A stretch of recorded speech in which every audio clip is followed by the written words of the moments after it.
here's some items. So you guys can do a quick big 5 on yourselves. And I'll tell you the upside and downside of it. So, if you're orderly, you follow a schedule. How many of you follow a schedule? Okay. And how many of you don't? Okay, so one thing I would recommend is that you do. And I'll tell you why. Like, intelligence is a very good predictor of academic performance. And there's not a lot you can do about your intelligence. I mean, you can squander it, but it's very difficult to improve it. Conscientiousness, well, it's a trait too, so it's hard to work on, but we know that conscientious people get better grades. And it's reliable, and it's a powerful effect. And so, if your time use is organized, then the probability that you're going to be successful is very high. So, one of the things you might think about is make friends with a calendar, like Google Calendar or something like that. And I can tell you some tricks about that, because really it is important. Like, and I'm not kidding around about this. If you're low in conscientiousness, it's really going to trip you up as you walk through life. There's not very many advantages to it that I've been able to see. And I'm not assuming that just because you don't follow a schedule, you're low in conscientiousness, but it is one of the items that mark it. The advantage I've seen so far to being unconscientious is that if you become unemployed, it doesn't bother you as much. And I mean, that actually turns out to matter in some situations. So like, you know, if a big company has to shed 50% of its employees, it's the conscientious people are going to suffer themselves to death for it. And the unconscientious people, they're not going to care anyways, because they weren't working anyway, so it doesn't matter if they have a job or not. So here's one way of thinking about making use of a schedule. Often people are afraid of schedules because they think of them as a trap. You know, you make a schedule and it's like this little prison that you have to live inside, and you know, and all you're doing in your schedule is putting down things you have to do or should do, and so, you know, there's not a lot of fun in that. And so not only is it a trap or a prison, but it's kind of an unpleasant one. But a way to work with the schedule in a lot more sophisticated way is to think, well, I'm going to plan the next week, say, because you plan it day by day, but we'll take the week as the unit level of analysis and think, well, I'd like to plan a week I'd like to have. And then your schedule all of a sudden becomes a tool for increasing the quality of your life. And that's a whole different issue, you know, because you might think, what's the emotion that you suffer, assuming you suffer one of these emotions? If you have an essay that's due and you're not doing it, like, would you regard that as a pleasant emotion or unpleasant emotion? Okay, so do you think you can characterize the unpleasantness? Like, what kind of emotion is it? It's guilt, okay. Anything else? Frustration? Yeah, so you're sort of frustrated with yourself. Yeah, you need a slap, right? You think, I need a slap. So, okay, so guilt, anything else? Anxiety? Restlessness? So that's kind of an agitation.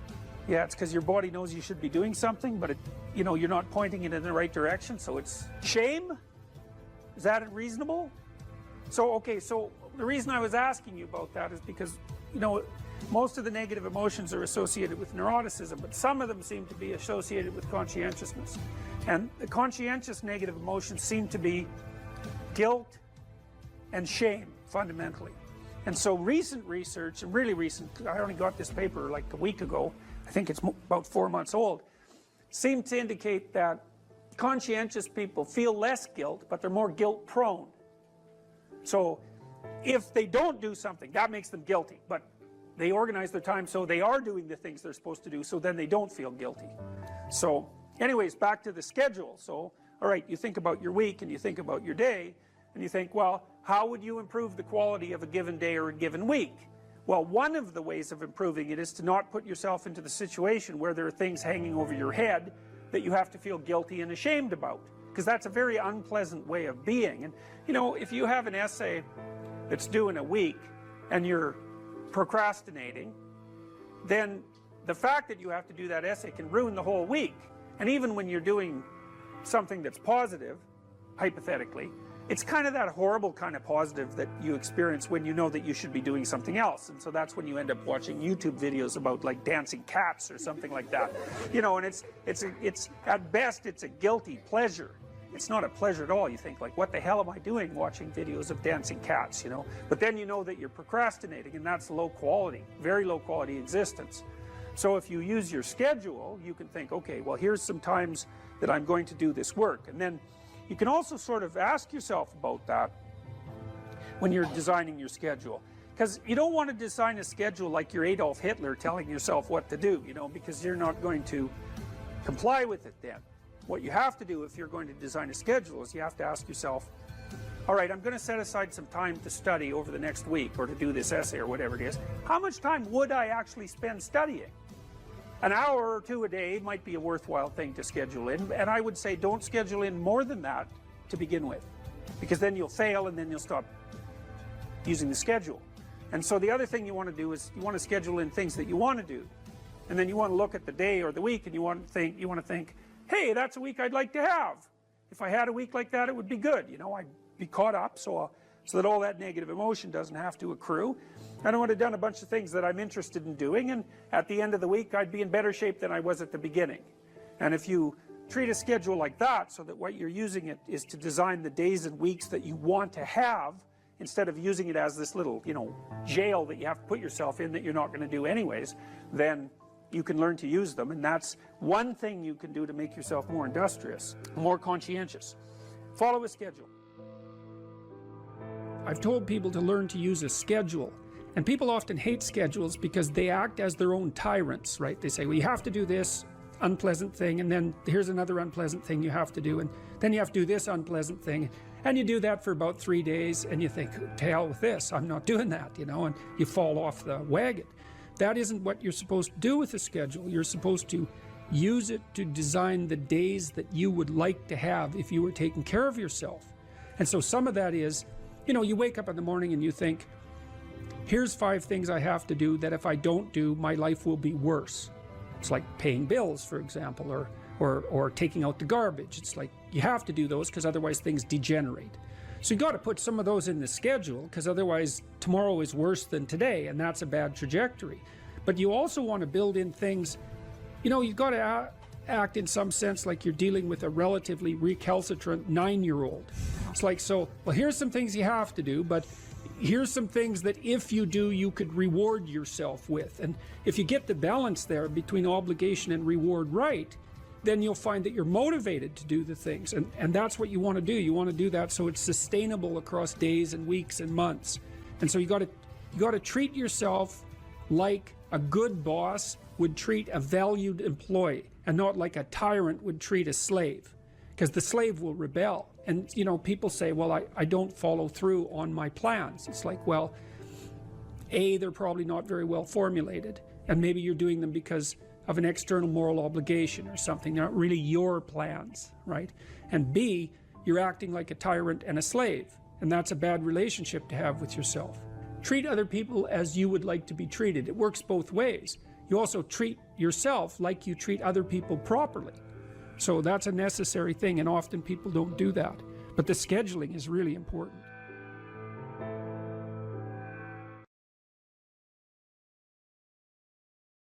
You could think, even as an exercise, you could think, well, what qualities of a human being do I find admirable? You have to ask yourself that, in a sense. You can't really think about it. There is a difference between asking yourself a question and thinking about it. You know, because it's more like, when you're asking yourself a question, it's contemplative. It's like, well, what do I find admirable? It's a question. You don't know. And if you're fortunate, and this happens quite regularly, an answer will float up from wherever the hell answers float up, and you know, oh yeah, that's one, and you can write that down, and you get some idea of what your ideal is, you know, and you have one likely, and what your counter ideal is. Star. Well, to wish upon a star is to raise your eyes above the horizon, and to focus on something transcendent that's beyond you. To focus on the absolute, we could say, to focus on the light that shines in the darkness. You know, a star is, people wear diamonds because they're like stars, or they're like the sun, and they're pure and perfect, and they glitter. And so there's something about the light too. There's something about a source of light.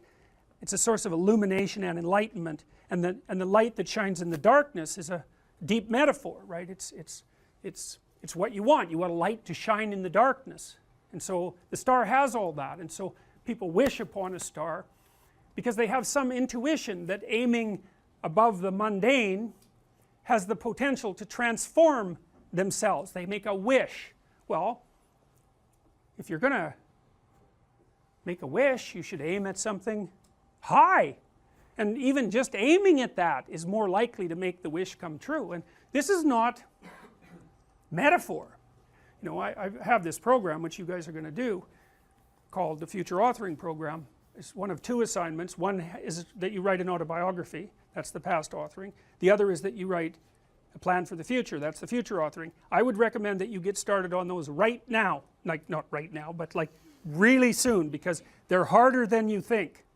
And some of you are going to write like 15,000 words. You're going to get sucked right in. This happens all the time. You're going to get sucked right into it. And so you write an autobiography because you need to know where you are and who you are right now, because how the hell are you going to plot a pathway to the future unless you know where you are? And then you need to write about the future because you aren't going to hit something unless you aim at it. That's for sure. And lots of times people won't aim at what they want because they're afraid. The reason they're afraid is because if you specify what you want, you've specified your conditions of failure. You know when you fail. And it's better just to keep it foggy. It's like, well, I don't know if I'm succeeding or failing, but you know, I can't really tell. Well, great, except you can't hit anything you don't aim at. And so the future authoring program is like it's an attempt to have you articulate your character. And so is the past authoring program. Who are you? And you know, the past authoring program, it asks you to break your life into epochs and then to write about the emotional, you know, the things that you regard as important events that have shaped who you are. And you know, you may find that some of that writing makes you emotional. And I would say, if you have a memory that's more than 18 months old, roughly speaking, and when you bring it to mind, it has an emotional impact, especially a negative emotional impact. It's like part of your soul is stuck back there. And I know that's a metaphorical way of thinking about it, but what I mean is that the reason that you still experience the emotion is because you have not solved the problem that situation faced you with. It might be a real problem, like maybe you got tangled up with someone who was really bad, and that's rough, man, because you've got to come up with a theory of malevolence to deal with something like that, and that's no joke.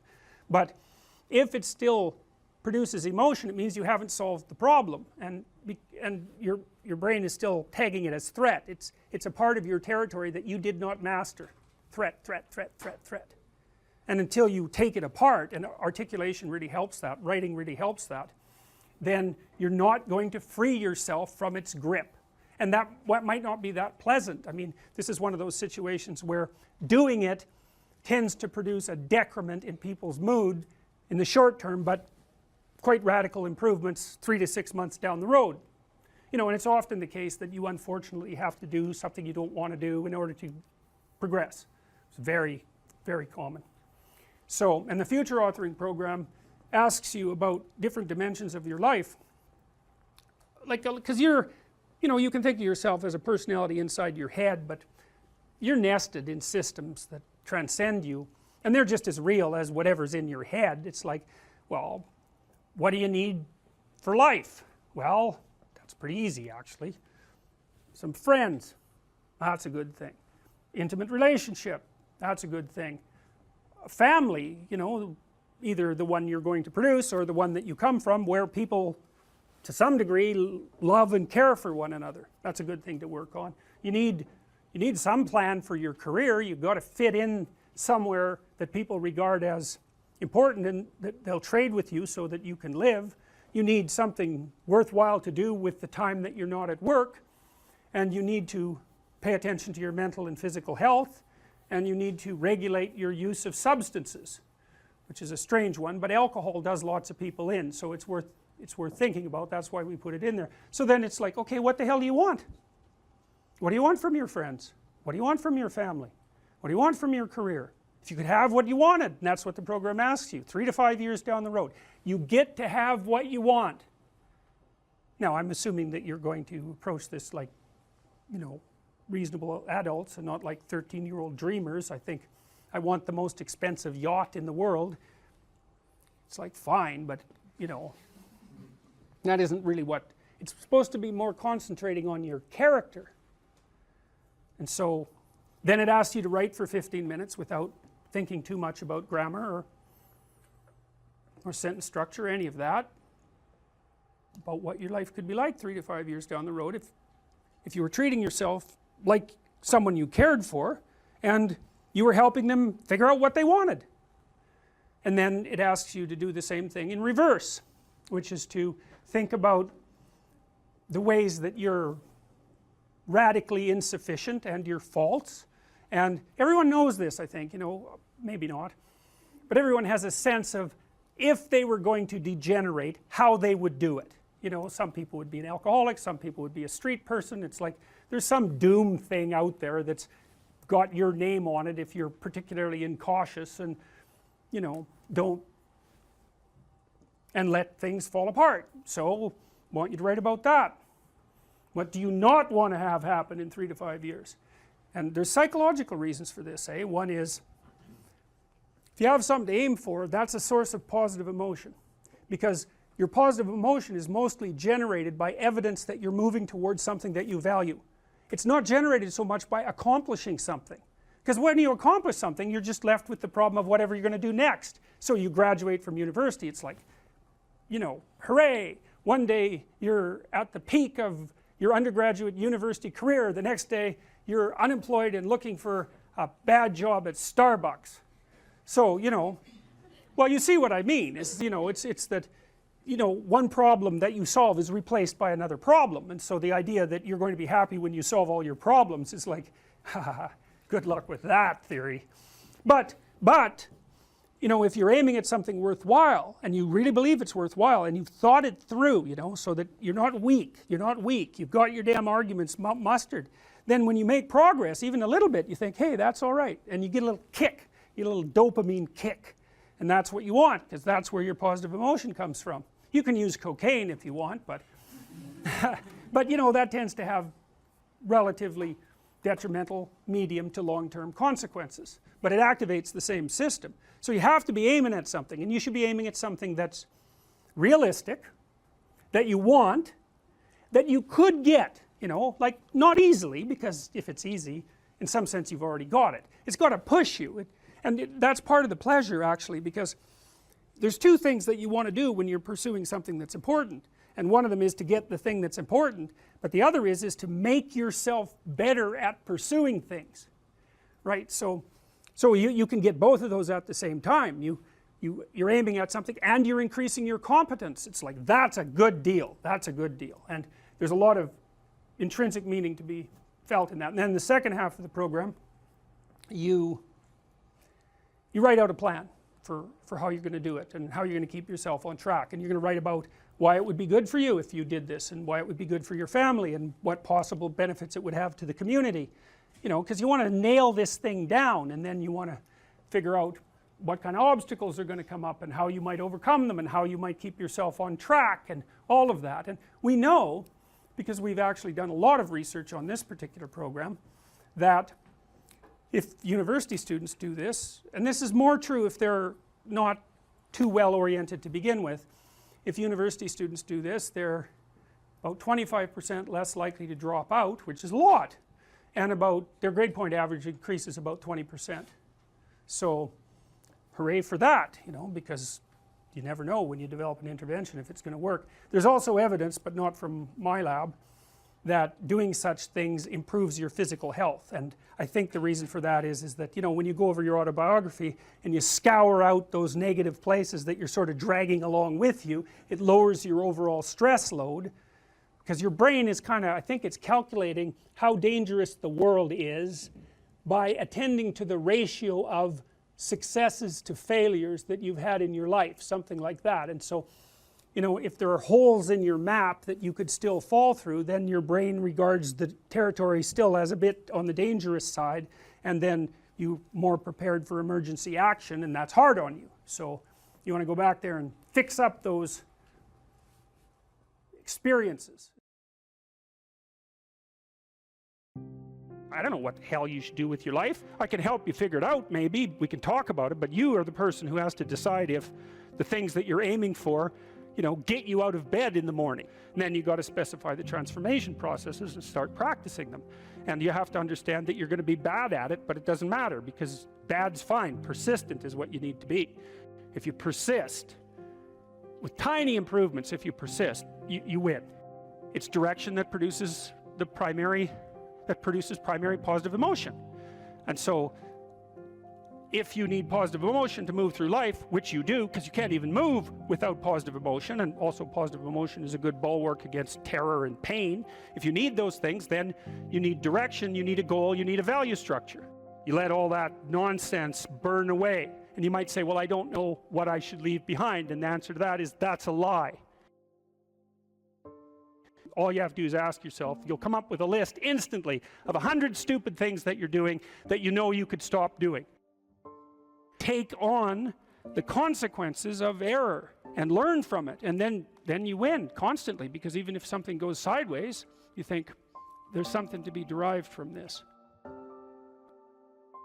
When you're in the world and something objects to you, something that matters objects to you, then in the entire unrealized world is in that thing that objects. It's all tangled up inside it. That's why it's the great dragon of chaos. It's everything that's outside of your conceptual structure. And what is that? It's everything that lurks outside of your walled city.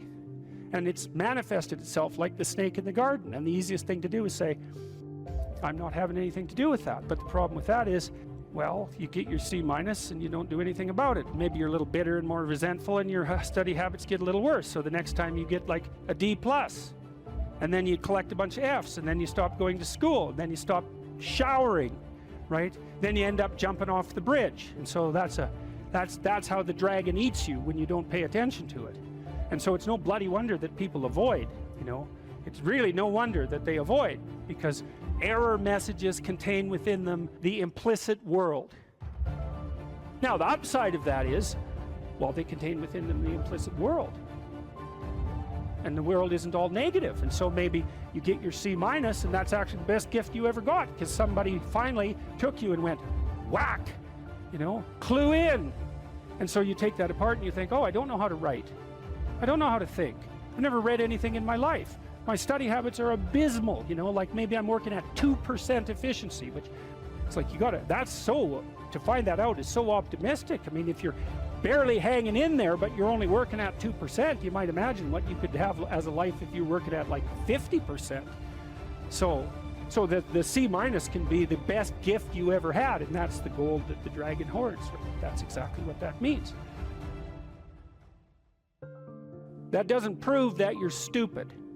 Now, it implies that you might be stupid, but it doesn't, really, it does, and that's why you don't want to look at it. Maybe it implies that you're lazy, or implies that you're ignorant, or like it implies all sorts of terrible, but you don't want to leap to that, and that's sort of the proclamation of innocence before guilt.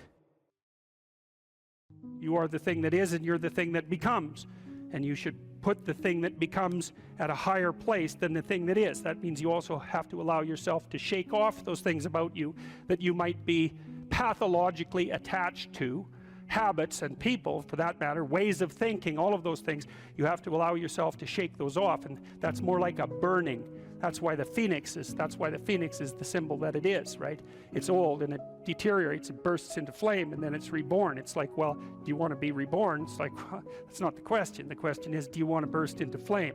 And the answer to that generally is no, but that's the wrong answer. The right answer is, you let all that nonsense burn away. And so then you look at the micro routines. It's okay, well, I got a C- in this course. Maybe I should study for that course 15 minutes more a day for the next 3 months. And then you ask yourself, do you think you could do that? No, I'm too useless. Okay, how about 15 minutes every second day? You think you could do that? You put it in your schedule, like 15 minutes every second day in the morning. And that's, well, you think, well, what's wrong with me? Well, I'm not very good at managing my study schedule. That's not quite down here at the behavioral level, but it's pretty close, because what you can take an action. You can open up your schedule and you can say, well, I'll mark 15 minutes aside. Then you can practice doing that. It's pretty low level in the hierarchy. It means, well, you're still not a horrible person. You just got to polish up your work ethic. It's like, shut the hell up most of the time, but now and then you don't shut up because it's time to say something. You don't want to make unnecessary enemies, though. Well, you don't want to take yourself apart any more than is absolutely necessary. Develop some of the micro routines on the other side of the personality distribution. So if you're disagreeable as hell, maybe you could start learning how to do nice things for people. And that actually works, by the way. So if you take disagreeable people who are depressed and you get them doing nice things for other people, their depression tends to lift. But then by the same token, if you're agreeable, then you should practice doing some things for yourself and being more tough-minded in your negotiation. You know, you're extroverted. It's like, okay, man, learn to spend some time with yourself, right? You're low in openness. Well, try reading a book that's outside of your, you know, your sphere of interest now and then. If you're conscientious, well, you should probably learn how to relax occasionally, and so forth. So you can, I think partly what you're doing as you're developing your personality is not moving the mean much, the average, where, you know, where you're located, but you're extending the standard deviation so that you're a bigger bag of tricks than you were before. Life has got its rat's nest of miseries, and that's for sure. And maybe you could even make a categorical statement that life is mostly a rat's nest of misery. You know, and you could make a pretty powerful argument for that. But then there's a counter question, which is, well, what if you tried not to make it any more miserable than it had to be, right? Then what would it be like? I would suspect that most of that misery would go away, because it's the unnecessary misery that really brings you down. You know, it's like, well, if someone has cancer, it's like, that sucks. But it's not like you can say, if only we had done this differently, then that wouldn't have happened. But when someone's out like torturing you in a malevolent way, or maybe you're doing the same, you can always ask yourself, well, is this really necessary? Is this just like a useless add-on to the miseries of life? That's what disheartens people. And so even in your own life, if you aren't suffering from self-imposed misery, and you're only suffering from inescapable misery, maybe you could handle that, and even maybe without becoming irredeemably corrupt. So the goal would be, well, yeah, life is a rat's nest of miseries, and maybe it has no ultimate meaning. We could say that if we're feeling particularly pessimistic, but it still leaves one question open, which is, if you didn't do everything you could to make it worse, how good could you make it be? And the least answer is, well, it could be tragedy, but maybe not hell.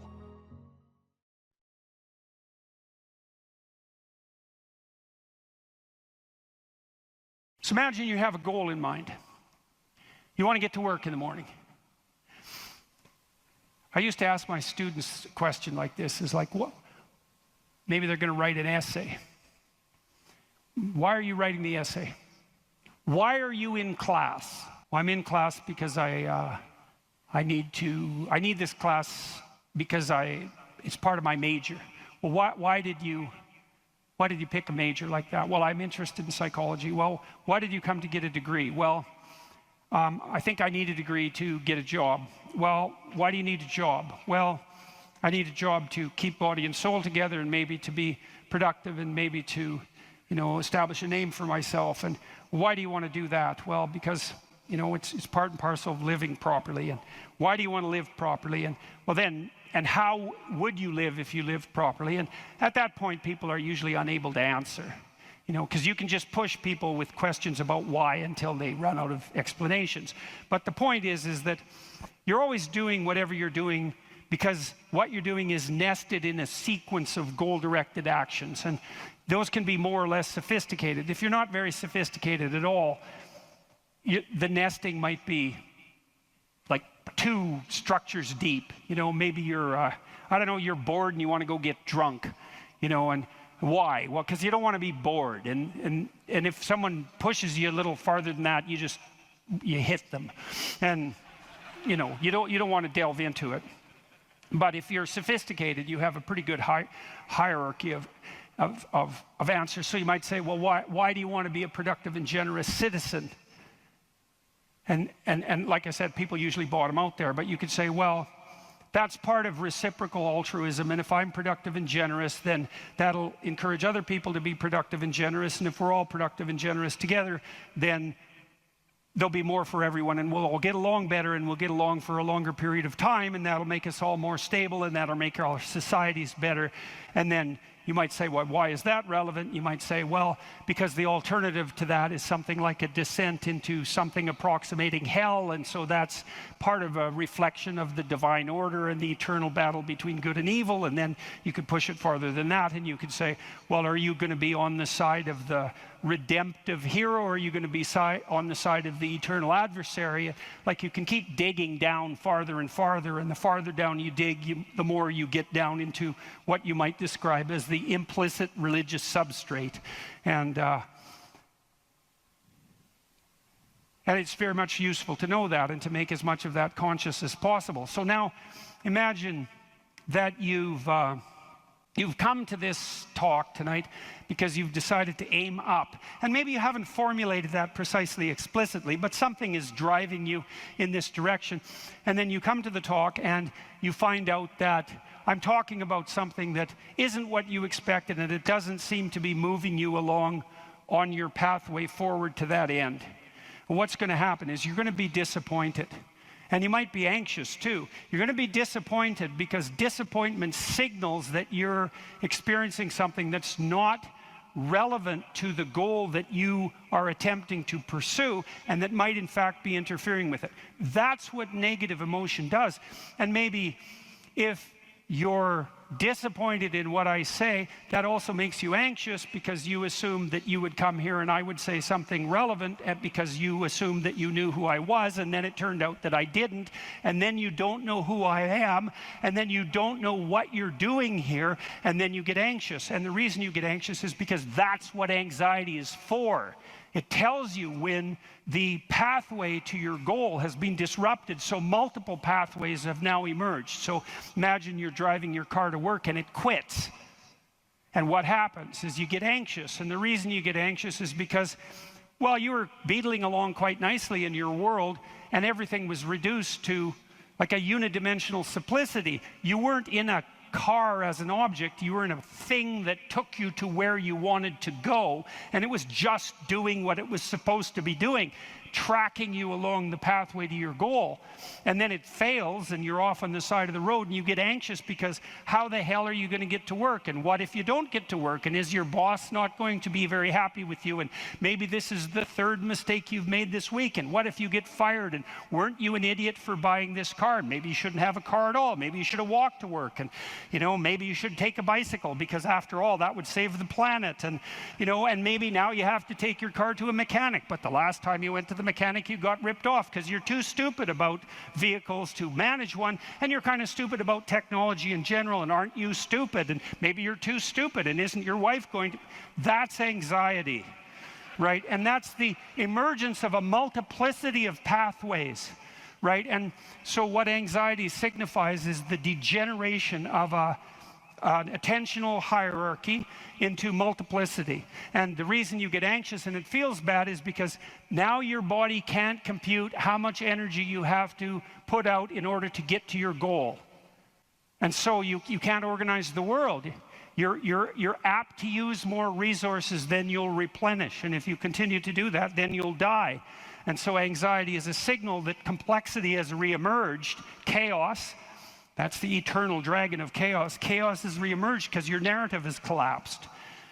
And so that's negative emotion. That's what negative emotion signifies, is that it's the collapse of an organizing narrative. And so that's very interesting to know. So you feel positive. If I walk on the stage and I know I'm supposed to go to the front of the stage, say, and the reason I want to do that is because I know I have to talk to you, and that's and I want to talk to you because I think it's valuable to talk to you, etc. That's nested in a hierarchy of value. And if I see a clear pathway to the front of the stage, then that actually produces positive emotion. And that positive emotion impels me forward, because positive emotion does impel you forward. That's what it's for. That's how positive emotion is linked to action. So if you're enthusiastic because you can see a pathway forward to a valued goal, and that enthusiasm manifests itself. This is true even neurochemically. It manifests itself as positive motivation to move forward. And not only that, if you're moving forward and it's working, your brain tracks the fact that it's working, and then That's linked to dopamine release, by the way, which is what cocaine releases.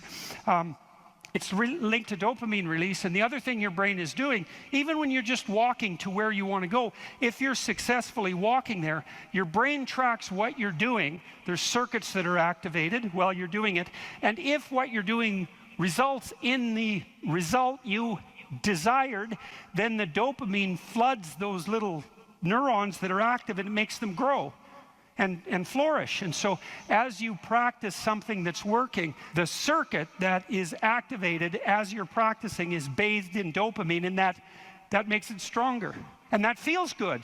It's growth. It's part of positive emotion. And so the positive emotion moves you forward, but also encourages you to develop a habit of that practice. And so one of the things I would bloody well say is, don't make a habit of pursuing things that aren't good for you, because you build that into you. That's what happens if you become addicted to something, you know. You build a little monster inside you that's grown. It's there. It's after one goal, despite everything else. Not a good outcome. So now positive emotion also signals the fact that it's also an energy conservation observation. So as I move forward towards my goal, with each step I take, it's going to take less energy to get to the goal. And so that means that positive emotion signifies, what would you say? It signifies the increasing efficiency of your action as you move towards a goal. So negative emotion signifies the fact that things have got too complex for you to manage, and positive emotion signifies that you're approaching your goal and and that there's less demand on energy output with every step forward. And so that's emotion. And that's pretty much worth knowing. And then what happens when you're watching a movie is you infer the goal of the protagonist, or the villain for that matter. You infer the goal of the character that's being portrayed on the screen. You adopt that goal as your own. Then you play out the emotions in your own body, which mimics the structure what would you call the character that's being portrayed on the screen, and you live that all out inside you. And that's also how you understand other people, right? You don't listen to someone and then figure out what they're saying and then infer what they're thinking. That isn't how it works. What you do is you listen to someone till you figure out what they're up to. As soon as you figure out what they're up to, you can adopt that frame of reference. As soon as you adopt that frame of reference, you have the same emotions. And that's what makes you united. And so that's so interesting. And so then you think, look, there's 5,000 people in here. If there were 5,000 chimpanzees, you guys would be tearing each other into shreds, because no one would be able to know what anyone else was up to. But because all of you are here paying attention to the same thing in the same way, you have virtually identical emotional states, and that means instantly your behavior is rendered predictable to one another. And there's no difference between that and peace. They're the same thing. And so what that means is that one of the predicates of a civil, productive, and peaceful society is that everyone inhabits the same narrative. And you might say, well, we don't need the same narrative. It's like, yes, we do, because if we inhabit a different narrative, then we're running emotionally in different directions, and we will not understand each other, and we will run into conflict, and that conflict can become deadly at the drop of a hat. And so it's a precondition for a civil society that everyone is united in the same narrative.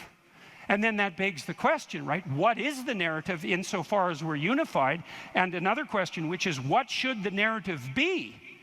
Right? Now, the postmodernists figured out that we looked at the world through a story, but they said their mantra is they became skeptical of meta-narratives, which are uniting narratives. And that's all well and good to be skeptical about meta-narratives, but you run into the problem of internal disunion, because if you don't have a uniting narrative, then you're divided against yourself, and you run into the problem of social disunity, because if we're not looking at the same thing for the same reason, then we can't get along. And those are big problems. Now, the way the postmodernists glided over that immense cataclysmic problem was to offer the proposition that the narrative that unites us is just one of power and oppression, right? And that the fundamental motivation that guides, first of all, even your internal organization, your own internal tyranny, you know, you're oppressing your id or your natural self.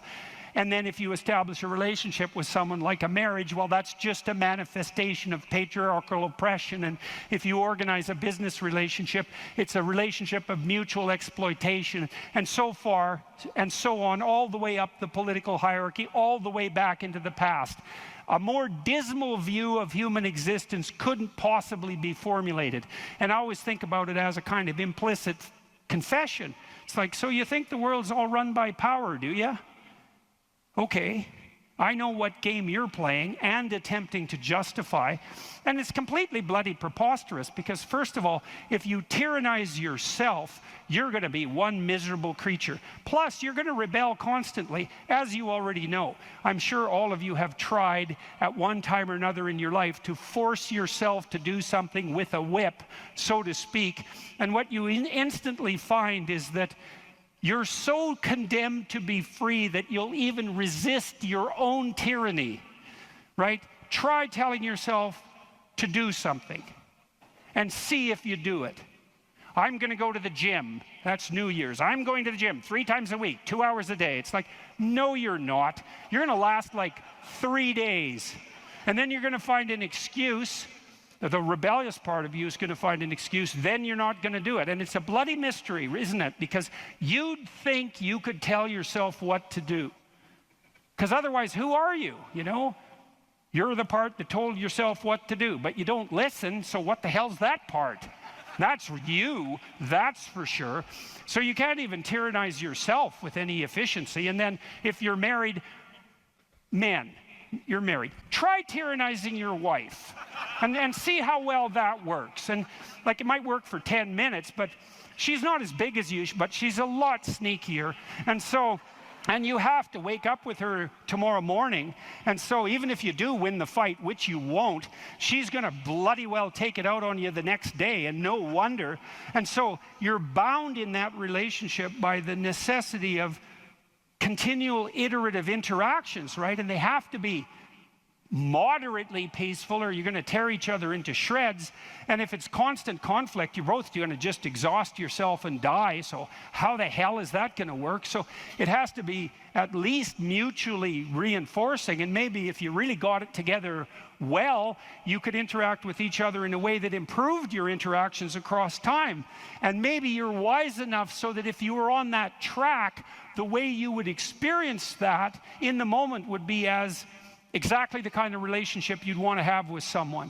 And that would be something like the spirit of play and romantic love. And that would be the manifestation of an instinct that orients you across time properly in a relationship in the moment.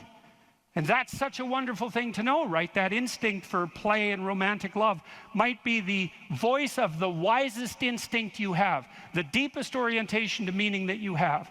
You know, because there's nothing more delightful in a marriage or in a family, if you have children, than to be able to engage in something like voluntary play. And you know, if you could have the world set up the way you would want it to, if you had any sense, wouldn't it be something if mostly what you did was something akin to play? And that's equivalent. Christ in the Gospel says, know that unless you become like a little child, you'll never enter the kingdom of heaven. And what does that mean? It means to rediscover that intense immersion in life and that capacity for play that characterized us all as children, that we can't maintain because we have to mature, but that we could rediscover as adults if we were sufficiently wise and careful. And so, and then, you know, if you have friends, it's like, well, you tyrannize your friends? Well, then you don't have friends. You're just a bully with henchmen. And as soon as you stumble, they're going to stab you in the back because you surrounded yourself with craven psychopaths. They're just going to wait for the moment to take you out. That's not a friendship, obviously. And if you're running a business, and those of you who've run businesses who have a clue know this is true, it's like, what happens if you rip off your customers? Well, you can get away with it once or twice, but word gets around in no time flat. And then you're just done and bitter and resentful because your idiot machinations manifestations didn't work. But if you engage in fair trade and you're reliable and you deliver what you promised and you're half decently good to your employees and the people that you work for, then they're going to be pleased with you, and they're going to come back and they're going to talk to their friends about how well you did, and you're going to flourish. And none of that's arbitrary. You know, that's all guided by the manifestation of a certain form of attentional priority, right? You go to your customer's house, maybe you're a plumber, and the first thing you do is you listen to their damn problem. And so at least you have enough sense to engage in dialogos, right? You actually want to hear what the problem is, and then you actually want to solve it. And if you do that with some diligence, they're going to be pleased with you because they don't want sewage all over the rug. And so your interests are aligned, and if you offer what you promise, then you're going to evoke positive emotion in them and quell their anxiety, and that's exactly the service that you're offering. And so that means you're acting out the proper story, you're productive and generous and honest, and there's nothing arbitrary about that as a ethos that unites you internally and that also makes it possible for you to exist in a peaceful and productive society.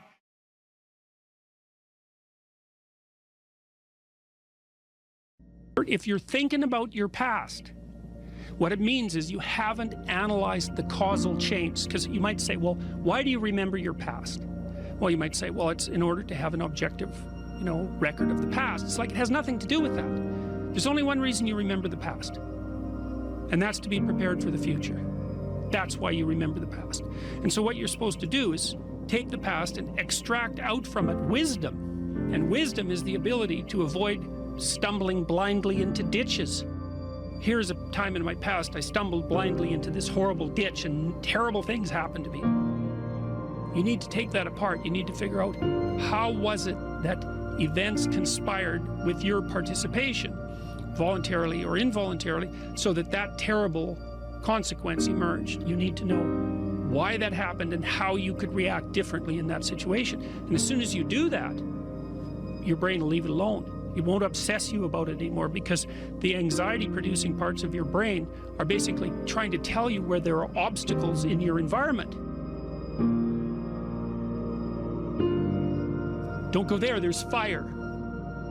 Maybe you could master the fire, right? Then you're a wielder of fire, you're not just a victim. And lots of situations are dangerous or not dangerous depending on your level of mastery, right? Life is like that. And so a negative emotion that's associated with a memory is something that's crying out for mastery, and writing can really help with that. You're reorganizing your brain when you write autobiographically. Imagine emotion. Memories can be stored at different levels of your brain, from sort of primordial reptilian image-laden areas that are very emotional, up to finely articulated plans for your future life. Well, you want to take everything that's negative and emotional and transform that into a fully articulated vision for your future. And that frees you of your past. You shouldn't be thinking about your past. I mean, maybe if you're 80 and you're going over a well-spent life, that's a whole different thing. But if you're 30, 35, or 20, and most of the time you're thinking about your past, it's like your soul is trapped back there. You need to free it through investigation. And the metaphysical language is appropriate, because that is, in a sense, what you're doing. You're trapped in the past. It's like you got to break free of that so you can use all your resources to move ahead into the future.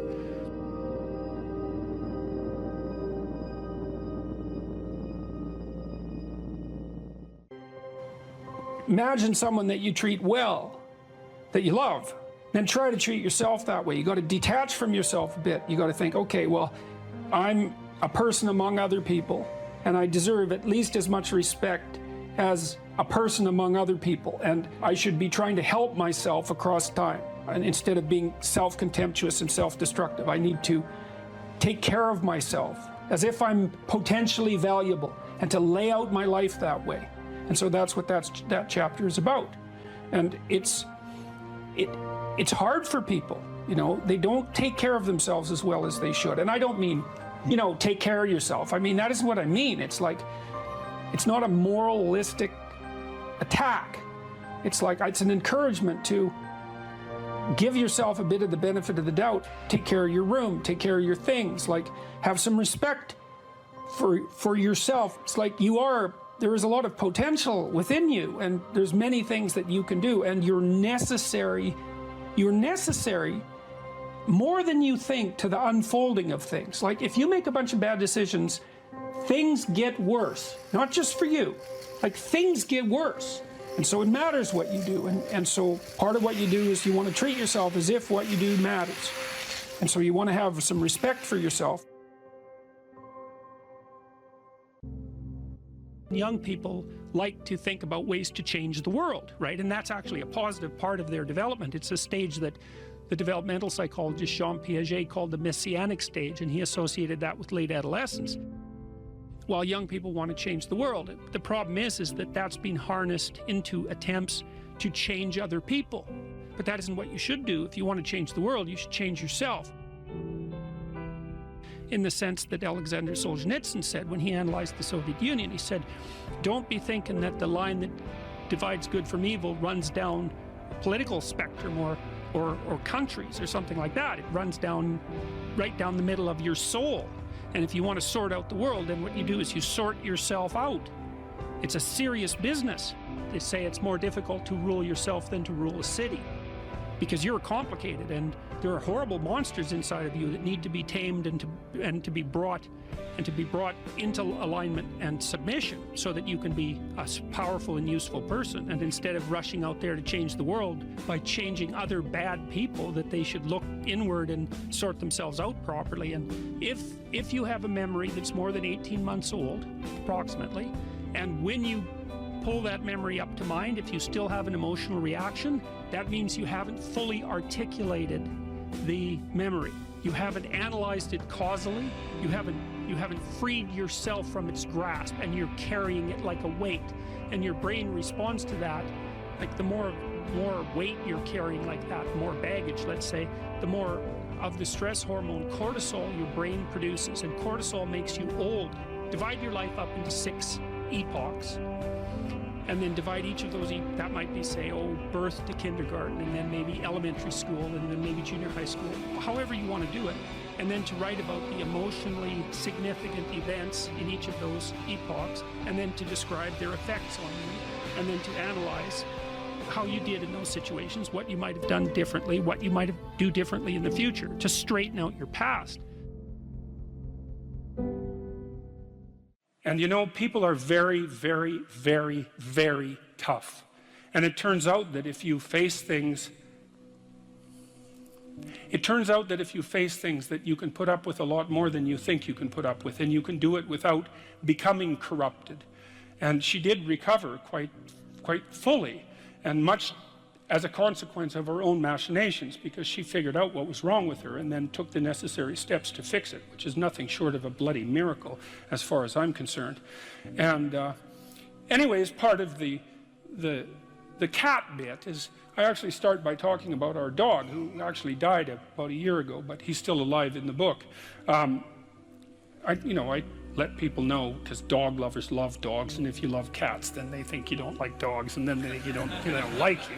So I also point out at the beginning of the chapter that, if you want to pet a dog on the street, that's okay too, so you don't have to get up in arms about it. But the idea is that, you have to be alert when you're suffering. You have to be alert to the beauty in life, the unexpected beauty in life. And that's kind of what I was trying to get across with the idea of the cat. There's this cat that lives across the street from us called Ginger, and Ginger's a Siamese cat. And cats really aren't domesticated, technically speaking. They're still wild animals, but they kind of like people. God only knows why, but they do, And so Ginger will come wandering over, and our dog looks at her, but they're friends, and she rolls over on his back, and Seiko used to, nose her a bit, and then she'd kind of mosey over and let you pet her if she was feeling like it that day. And, you have to look for that little bit of sparkling crystal in the darkness when things are bad. You have to look and see where things are still beautiful and where there's still something that's sustaining. And, you narrow your time frame and you be grateful for what you have, and that can get you through some very dark times, and maybe even successfully if you're lucky. But even if unsuccessfully, then maybe it's only tragic and not absolute hell. And you can do that, you know, in the worst situation. You can make it only tragic and not hell. And there's a big gap between tragedy and hell. You know, there's nothing worse at a deathbed than to see the people there fighting. The death is bad enough, but you can take that, as terrible as it is, and make it into something that's absolutely unbearable. And maybe I think, and this is sort of what I closed the book with, this idea is that if we didn't all attempt to make terrible things even worse than they are, then maybe we could tolerate the terrible things that we have to put up with in order to exist, and maybe we could make the world into a better place, you know. And it's what we should be doing and what we could be doing, because we don't have anything better to do. And that's what the book is about. And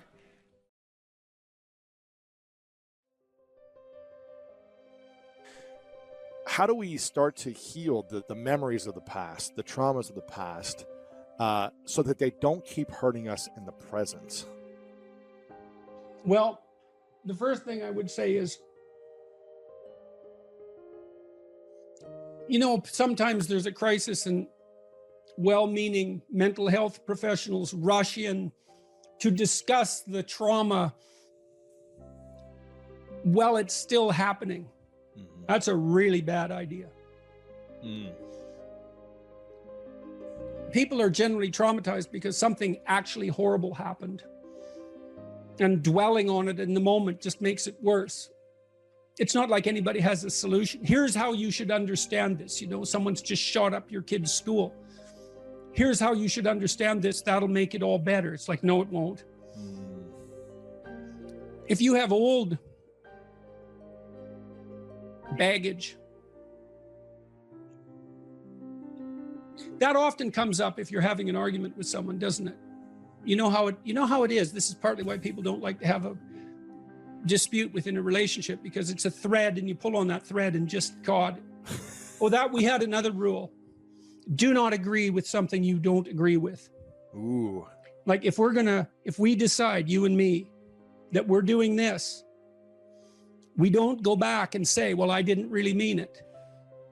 We don't get to play revisionist with our history. So if you don't agree, fight, object, or hold your peace. Because you see what happens with couples is there's a little fight, and then one says to the other, yeah, but you did this. And then that person says, yeah, I know I did that, but then that was because you did this, and each this gets bigger until what's on the table is, why the hell should we stay together at all? Right. And so every fight becomes, why the hell should we stay together at all? So that's another thing you want to do, is you want to have the fight about this thing. Not about everything. About the past, not everything. It's like, okay, you were flirting. I think you were flirting more than you should have been. Okay, so I go away and I think, well, okay, maybe I was. Okay, well, then we have to have a discussion about why. And maybe we can solve that. But mostly what we have to do is figure out how to not have that happen again. Okay, so we're going to go see the same couple again. What is it that you want me to do? So I'm the flirtatious one, let's say. What do you want me to do? Well, you have to figure that out. It's like, no, I'm stupid. Like you. We're equally stupid. I need to know what would satisfy you. And you need to figure out what would satisfy you, so I know.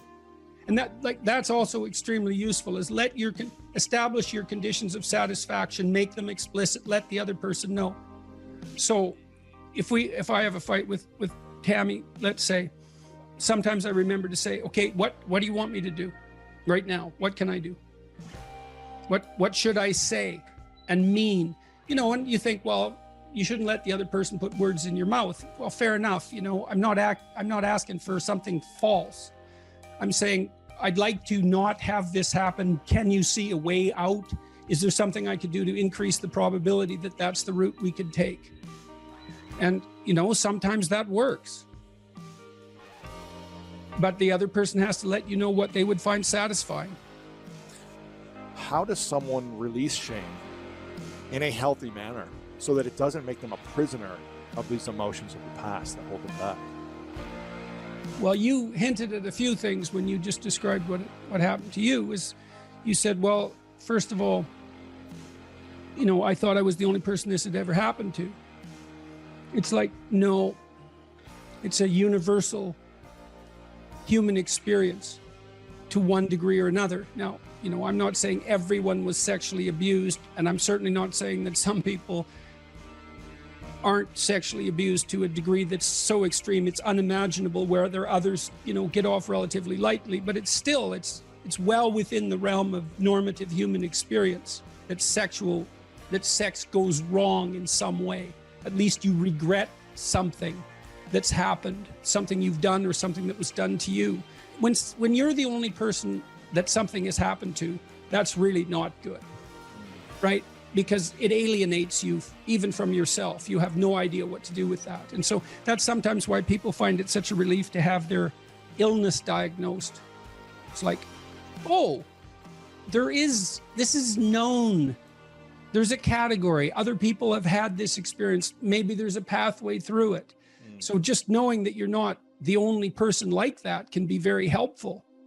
Updating, it's like, you were how old? 5. Okay, well, one thing to realize when you're 25 and you were abused when you're 5 is that you're not 5 anymore. Right? That the person to whom that happened is no longer there. You're there, but so, you might feel afraid of relationships. You might feel afraid of all sorts of things, but a lot of that was, you're sort of feeling that like that residual 5-year-old. I tell a story about one client I had. She was abused by her older brother, and she told me the story, and I drew a picture in my head while she was, I kind of pictured her at 5 and this hulking teenager, taking advantage of her. But as she told the story, I realized that her older brother was only 2 years older than her. While he was 7, was like, okay, well, she wasn't the victim of a tyrannical male in some sense. They were 2 badly supervised children. Now, that doesn't mean that what he did was right, but she was still the 5-year-old in the memory, but she was 27 when she came to see me. And so the first thing I did was just point that out. It's like, think about the 7-year-old, right? For a 5-year-old, a 7-year-old is an adult, but for an adult, a 7 and a 5-year-old are clearly both children. Well, that just changed things somewhat. It made her feel less vulnerable in the moment. What your brain wants from you in relationship to a traumatic memory is indication that you're no longer vulnerable to the same problem. That's what memory is for, right? You remember something bad and you process it so that you change your interpretation or your behavior or the situation or whatever you can change so that it isn't going to happen in the future. And if you do that thoroughly, you'll generally let yourself rest. Well, that's the purpose of memory in general. Right. You make sense of your past behavior so that the good things that happen to you can be duplicated and the bad things can be avoided. It's not to make an objective record of the world.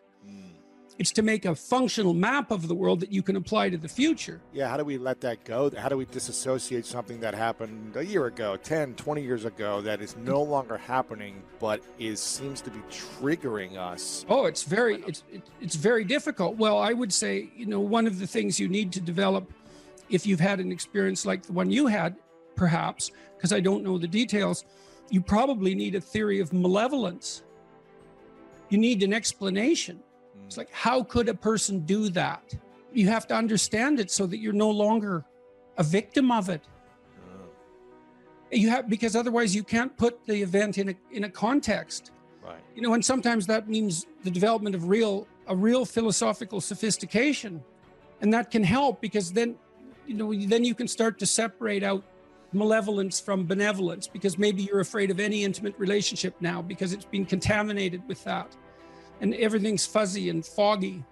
And so you need to understand the person who did that, at least to some degree, so that you can separate that person out from all the other people around you that you encounter in situations that might be reminiscent of it. So you felt vulnerable, perhaps you felt ashamed. All those things have to be gone through. What do you think, when you're ashamed, what elicits that? What are the eliciting cues? What do you think when that happens? All of that has to be taken apart. I said this Beyond Order book that, you know, if you have a memory older than about 18 months that still bothers you, older than 18 months ago or more. Got it. Yep. Otherwise, it's not really in the past, right? It's still happening. Whether you should delve into something, how you should delve into something traumatic that's currently happening is a whole different issue. But if it's an old memory and it still bothers you, it means that you haven't decomposed that experience sufficiently to detach it from the emotion. So imagine when something terrible happens to you, you don't understand it. So then you might say, well, if you don't understand something that's happening to you, how can it be terrible? Because doesn't terrible mean that you understand it? And the answer is, well, you understand things in stages. And the first way you understand a terrible thing is by freezing in terror or running. That's the understanding. It's not conceptual, it's embodied and emotional. And so event terror, that's the first category. Okay, now the next question is, how do you get it out? How do you get out of the terror? Well, you realize that nothing truly dangerous is happening. Well, what if something truly dangerous did happen? Then you elaborate your view of the world to the point where you're no longer vulnerable to that terrible thing. And that's extremely difficult. So the memory of something terrible stays terrible until you effortfully process it and decompose it into, well, often into a much more sophisticated map of the world. And it's really hard to do that. Let's say you want to become who you could be in the fullest sense. So let's say you're someone who's going to solve some serious problems. Okay, the first thing you have to do is admit to the seriousness of the problems. That's no joke. And so the first thing is just the terror of the problem itself. And that's enough to paralyze you, right? And that's the Hydra, that's the Gorgon with the head of snakes. It'll paralyze you and turn you to stone. That's the basilisk in the Harry Potter series. You look at it and it turns you to stone and lurks underneath everything, right? And it's malevolence and tragedy. And so there's that. And then the next is, well, you're going to take responsibility for that? You're really going to do that, are you? That's a hell of a load, man. And so it's daunting to even consider that. And then there's the discipline and responsibility that necessitates, which is also daunting. It's like, oh my God, the problem's that serious. I'm really going to have to get my act together in order to not contribute to it, much less solve it. And so the problem is terrible. And then the solution is daunting. But the upside of that is like, well, there isn't anything better to have than a problem that's worth solving, like that's really worth solving. Right. And so the more of that you take on, the more you have a reason to get out of bed in the morning, no matter what. Like, I'm getting up, I'm trudging forward. Doesn't matter what I'm suffering from. I've got things that need to be done. They're necessary. And that gives you that sense of purpose that is the antidote to bitterness. Okay, well, let's say you want your life to be meaningful. It's like, okay, then what you do matters. It actually matters. Or how starting to clean up the room changed their life. That's quite fun because it's something I always tell people to do instead of going out and protesting. Jesus, I just can't stand Cleaning up that. the room? Yeah. Meaning? Well, my sense is that if you want to change the world, you start from yourself and work outward because you build your competence that way. It's like, I don't know how you can go out and protest the structure of the entire economic system if you can't keep your room organized. Well, I made a video call, which was called Message to Millennials, where it was called How to Change the World Properly. A bit of it on the pretentious side, I suppose, but I was trying to produce something that was a counterposition to this idea that what you should do is go out and fix up other people. You know, that's just not right. And there's a New Testament line about that, something about, you know, not worrying too much about the log in your neighbor's eye, or about the speck in your neighbor's eye when you have a log in your eye. What would the world be like if people stopped avoiding the things they knew they should do? You know, because the question is, how much are we contributing to the fact that life is an existential catastrophe and a tragedy? How much is our own corruption contributing to that? That's a really worthwhile question. Things you leave undone because you're angry, you're resentful, you're lazy, you have inertia. Well, you consult your conscience and it says, well, you know, that place over there could use a little work. It's the same as working on yourself, and so you clean that up because you can, and then things are a little clearer around you, and you're a little better off because you've practiced a bit, and so you're a little stronger, and then something else manifests itself and says, well, maybe you could like take a crack at fixing me up too. So you decide to do that, and then that gets a little bit more pristine, you know, and soon, and it's humble because you're not exceeding your domain of competence. You know, it's like, don't be fixing up the economy, 18-year-olds. You don't know anything about the economy. It's a massive, complex machine beyond anyone's understanding, and you mess with it at your peril. So, and can you even clean up your own room? No. Well, you should think about that. You should think about that. What could you do to improve yourself? Well, let's step one step backwards. The first question might be, why should you even bother improving yourself? And I think the answer to that is something like, so you don't suffer any more stupidly than you have to. And maybe so others don't have to either. It's something like that. You know, like there's a real injunction at the bottom of it. It's not some casual self-help doctrine. It's that if you don't organize yourself properly, you'll pay for it, and in a big way, and so will the people around you. Now, and you could say, well, I don't care about that, but that's actually not true. You actually do care about that, because if you're in pain, you will care about it. And so you do care about it, even if it's just that negative way, you know. It's very rare that you can find someone who's in excruciating pain who would ever say, well, it would be no better if I was out of this. It's sort of, pain is one of those things that brings the idea that it would be better if it didn't exist along with it. It's incontrovertible. So you get your act together so that there isn't any more stupid pain around you than necessary. Well, so then the question might be, well, how would you go about getting your act together? And the answer to that, and this is a phenomenological idea too, it's something like, look around for something that bothers you and see if you can fix it. So now you think, well, let's say you go into you can do this in a room. It's quite fun to do it just when you're sitting in a room, like a room, maybe your bedroom. You can sit there and just sort of meditate on it and think, okay, if I wanted to spend 10 minutes making this room better, what would I have to do? And you have to ask yourself that, right? It's not a command, it's like a genuine question.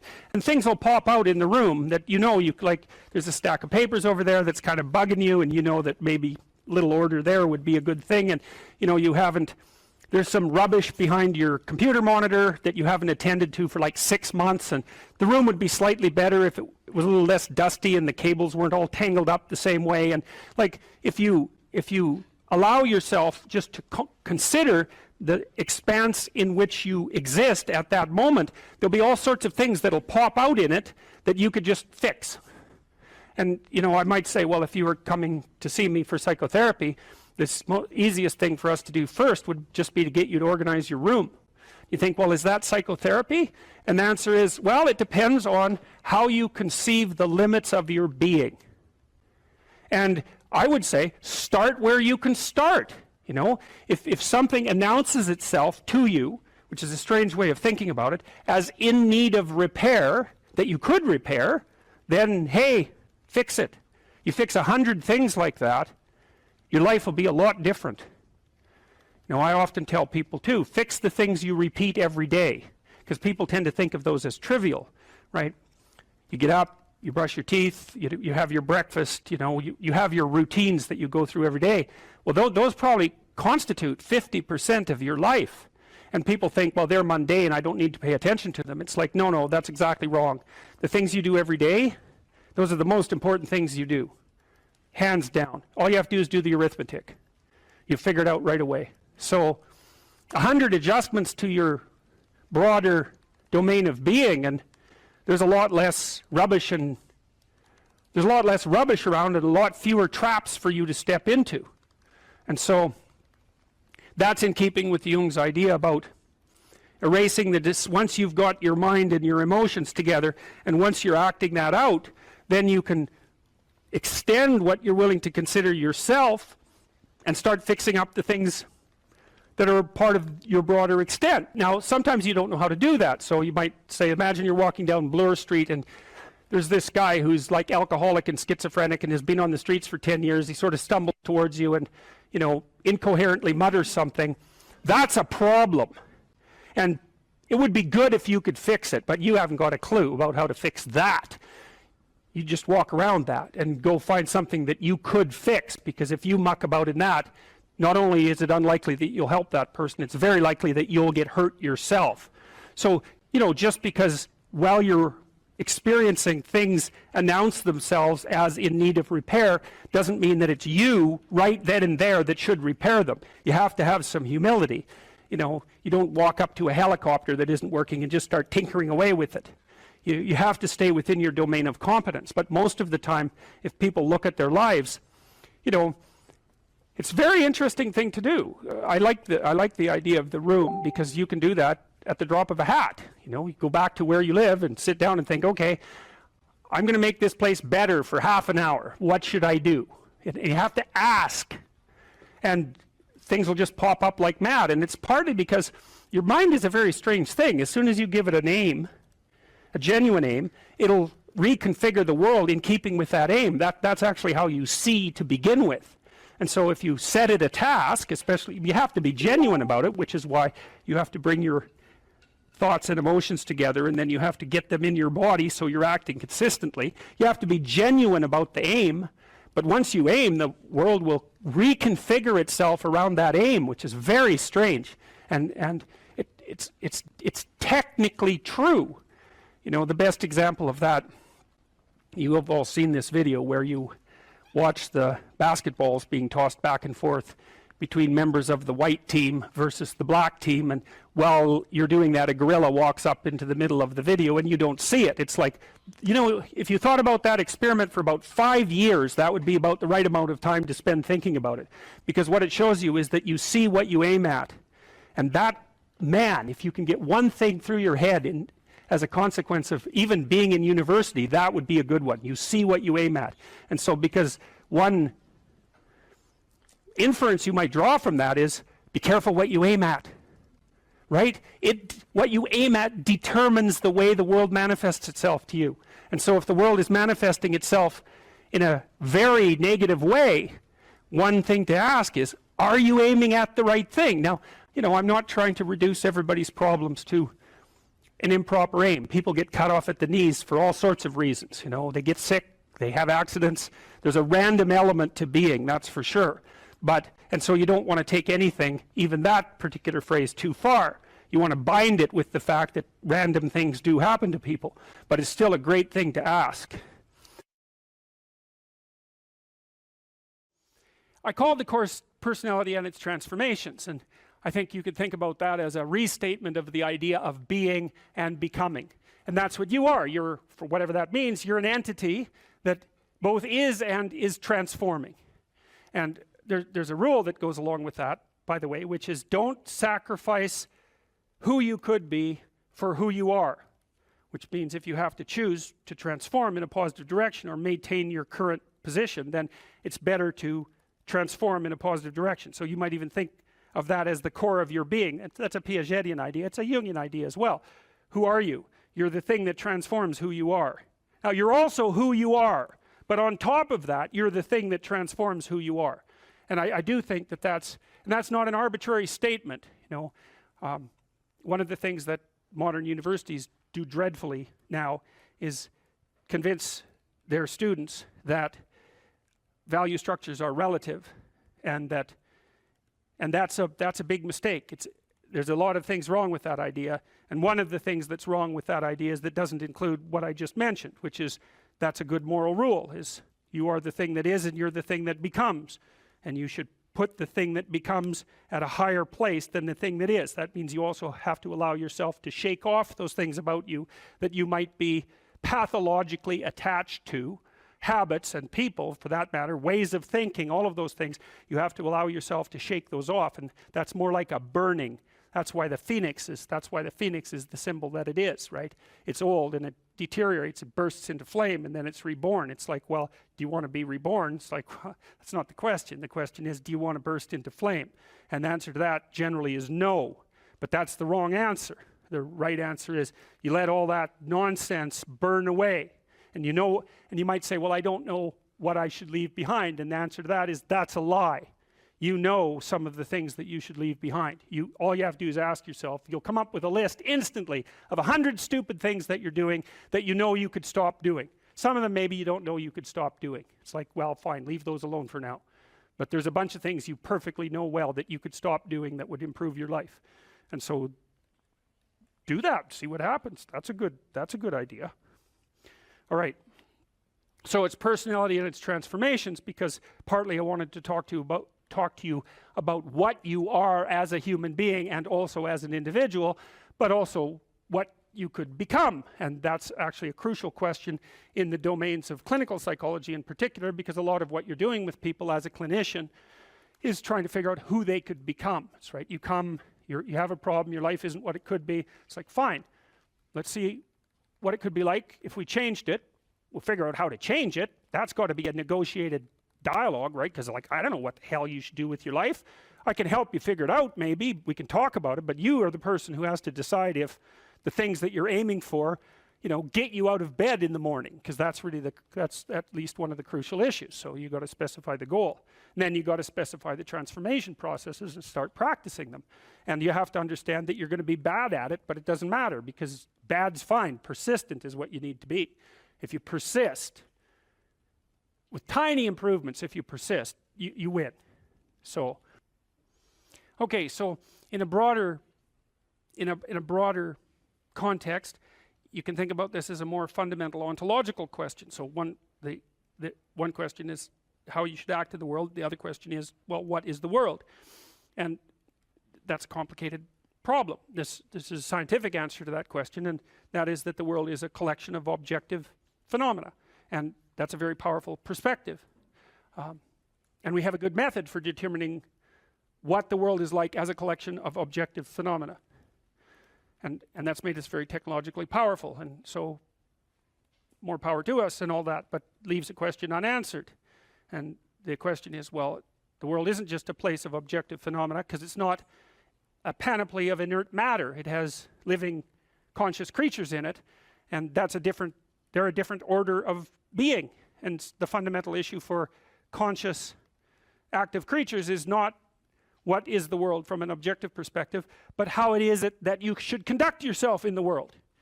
And there's a kind of unbridgeable gap between those two domains of inquiry. And I think the reason for that is that the scientific method removes value from its descriptions. That's actually what it does. And so once you're left with value-free descriptions, it's very difficult to extract out a value proposition from them, because that's the scientific method removes the value propositions. You're supposed to be left with only that which is objective, right? And value propositions are in the domain of the subjective. So I think the idea that you can derive what you should be or do from a collection of facts is flawed, A, because collecting the facts themselves gets rid of the value structure, but B, there's an infinite number of facts, and so how are you going to pick which ones should guide you? You can't. You have to do something else. The facts do not tell you what to do with the facts. You need something else to help you figure that out. Well, it's come to me over the years that that's what the narrative cognitive framework does. It's the framework that we use to specify how we should act in the world. And so you could divide the world into the world as it is and the world as perhaps it should be. That gives you some direction, and you need that, and we know this technically, right? You need direction. The reason for that is it's direction that produces primary positive emotion. And so if you need positive emotion to move through life, which you do, because you can't even move without positive emotion, and also positive emotion is a good bulwark against terror and pain. If you need those things, then you need direction, you need a goal, you need a value structure. So that doesn't seem particularly disputable to me. You could still say, well, what value structure? It's like, okay, fine, that's a good question. But I've thought a lot about that too. So if we're going to adopt a value structure, there's a couple of rules that go along with it. And this is why the bloody postmodernists are wrong, as far as I can tell, is A, it can't just be my value structure, because I'm stuck with you. And we're both stuck with all these other people. And so if I'm going to lay out a value structure, which is a way of interpreting the world, let's say, and there's an infinite number of potential ways of interpreting the world, it's like, yeah, fine, no problem, except that I have to interpret the world in a way that I can use, well, I'm dealing with you, and well, the two of us are dealing with everyone else, and well, all of you are dealing with everyone else. And so that's the Piagetian game proposition. If you want to be a popular kid on the playground, you better play games that other people want to play. That's a brilliant, brilliant, brilliant observation. And I told you that Piaget was trying to heal the rift between science and religion, and that's one of the things that he did that he thought helped do that. The question is, well, where do moral judgments come from? Well, they emerge as a consequence of consensus, and it's a bounded domain. If we're gonna occupy the same space for any length of time, and those are two critical propositions, the same space and a long time, then we have to figure out how to play an iterative game that doesn't spiral downward, hopefully that might even improve, that we both don't object to, because otherwise it's not going to work, right? You'll walk away and play another game, or the game will disintegrate catastrophically. So there's massive social constraint on what constitutes an appropriate frame of reference. So much for the relativist argument. And then there's another issue that's equally relevant, and it's associated with the idea of objective reality to some degree. But that's not exactly correct, because it's not exactly objective reality. Let's say that you and I decide to occupy the same place for some substantial amount of time, and we figured out how to solve the problem of being together.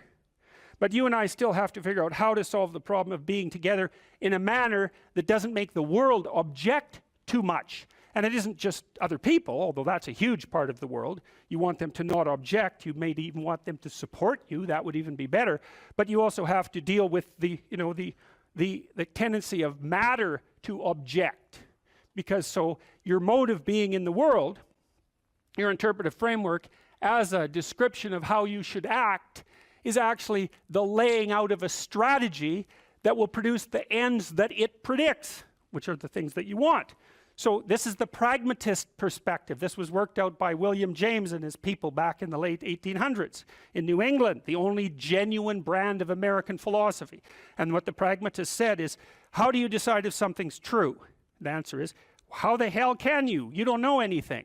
Well, that's true, but that isn't helpful, because there you're stuck with the problem of how to be in the world.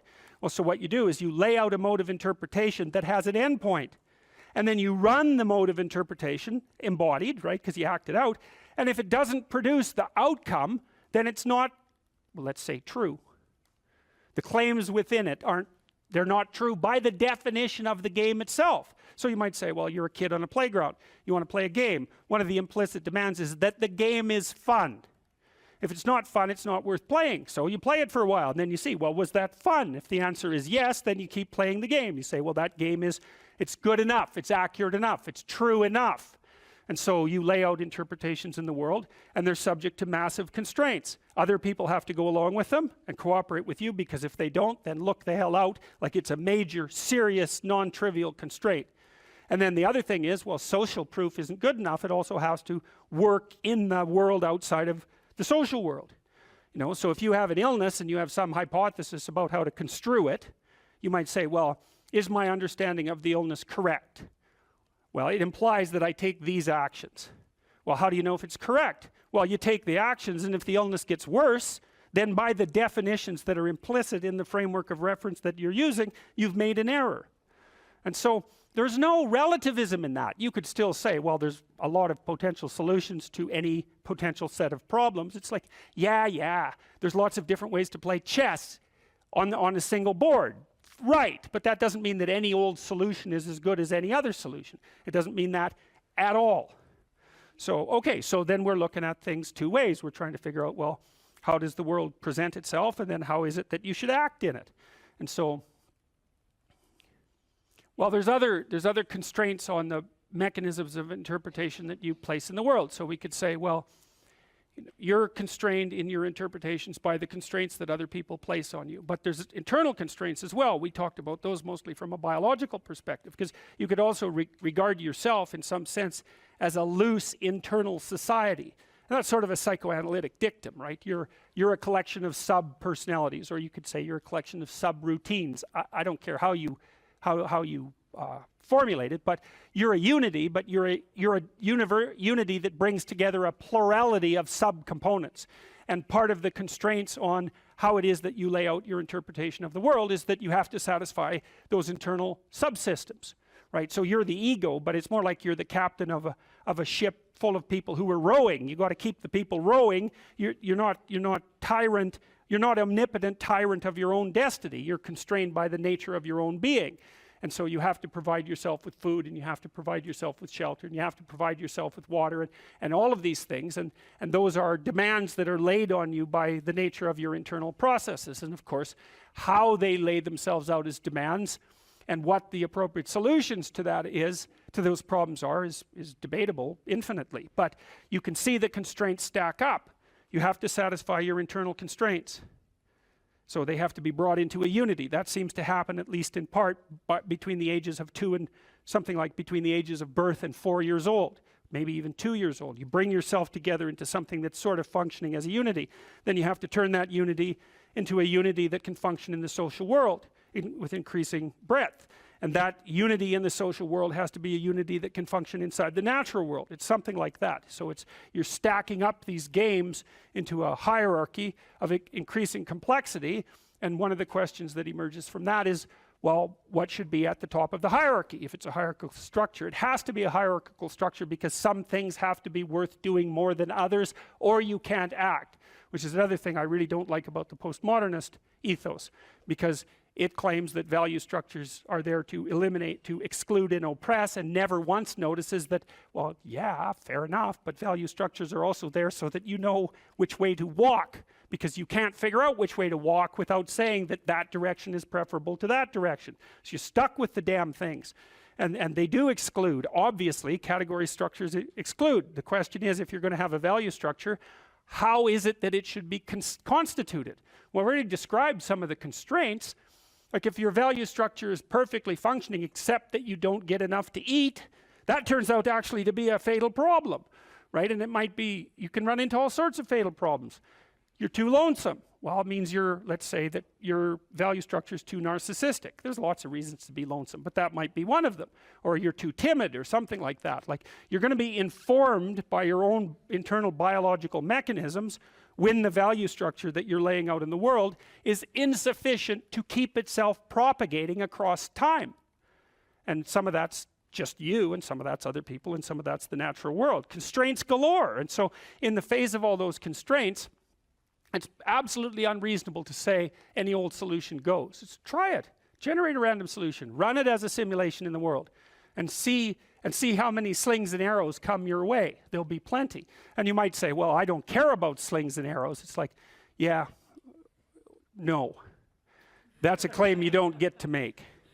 So, okay, so you're being informed internally as to the nature of your value structure. You have to specify where you are. You have to specify where you're going. You have to integrate all your underlying biological mechanisms into that schema. It's something I think that's actually kind of weak about the Piagetian idea, say, because Piaget, I'm a great fan of Piaget, but Piaget tended to think that the child came into the world with nothing but a set of reflexes. I mean, that's his technical claim, and that you bootstrap off those reflexes, and I think it underestimates the degree to which the child comes into the world as an already prepared unit. And I mean, he just thought of those things as so self-evident that you don't need to talk about them, but that's actually not true. You do need to talk about them. We know, for example, that if you provide children with food and shelter, and adequate food and shelter, but you don't interact with them socially, almost all of them die in the first year, right? It's not optional. Touch is not optional for children. Attention is not optional for children. Play is not optional for children. So it isn't just like, well, the child comes into the world with a set of reflexes and can adapt to any old environment. It's like, no, the environment has to be structured in a certain way or the child will die. And it's very interesting when it comes to things like play and touch, because you wouldn't think of those as fundamental necessities, right? But it turns out that they are. If you deprive a child badly enough of play and touch in the first 3 years of their life, even if they survive, what comes out at the end of that is often something that's like barely recognizable as a functional human being and cannot be repaired after that point. And that experiment was done with Romanian orphans back in the 90s. So it was an ugly situation, to say the least. Okay, so now you take these underlying biological systems and maybe they aggregate themselves into something that vaguely looks like your temperament, your 5 temperamental dimensions. So maybe if you're an extrovert, you're dominated by the dopaminergic system, just like you are as if you're high in openness. And if you're high in neuroticism, it's mostly that you're dominated by anxiety systems and systems that mediate emotional pain. And if you're agreeable, you're dominated by the function of the underlying maternal/care affiliation systems. But so you could say, well, you've got these loose, you've got a multitude of fundamental biological predispositions that manifest themselves as implicit stories, something like that, and they organize themselves into the primary temperaments, and the primary temperaments are biasing factors that determine in part the nature of the interpretive structure that you're going to lay out in the world. It's not entirely determined by your temperament. We know that personality is only predicting, something like, let's say, 10% of the variance in most complex social outcomes. And the other elements are, well, temperamental as you might be, you still have to get along with other people and the world. So you come in with these internal biases, but they still have to be modified extensively by your social and your natural surround. Okay, and then you develop your routines from the bottom up, as Piaget pointed out, and sometimes from the top down, because now and then you can think yourself into a radical transformation. But mostly what you're doing is building the micro units of your interpretive schemas and your behaviors and aggregating them into higher order structures that you can then tag with higher order abstractions. And we talked about that. You can't tell a 3-year-old to clean up his room. And the reason for that is those are empty boxes as far as the kid's concerned. Clean? He might have room, he might have that. Clean he doesn't have. He might have pick up the teddy bear and put it in that space, right? So that's one of these little micro routines. And maybe you say, you put 20 of those micro routines together and now you can say, clean up your room. And basically what you're saying is, implement the 10 micro routines that you've learned. And so a well-functioning personality has all the micro routines in place. That's actually something that you help people with if you're a behavioral therapist, because one of the things you assume if you're a behavioral therapist is that sometimes the reason people aren't doing things is because they don't know how. Sometimes maybe the person's depressed but potentially high functioning. They got all the damn micro routines. They're well socialized. They're just dormant. You got to get them awake again and implementing them. But sometimes you get someone in your practice, say, who's just been neglected like you cannot believe, right? The parents never paid any attention to them, or maybe just punished them every time they did something good. That's really fun. And then, they didn't make friends, and so they're really, really vague and poorly articulated. And so then what you do is you work at the bottom of the micro routines and get them to practice building up all these little attributes that they didn't build up. And one of the things you can think about in terms of character development is, so now maybe you understand something about your own personality. You might say, well, what could you do to improve your personality? And the answer is, develop some of the micro routines on the other side of the personality distribution. So if you're disagreeable as hell, maybe you could start learning how to do nice things for people. And that actually works, by the way. So if you take disagreeable people who are depressed and you get them doing nice things for other people, their depression tends to lift.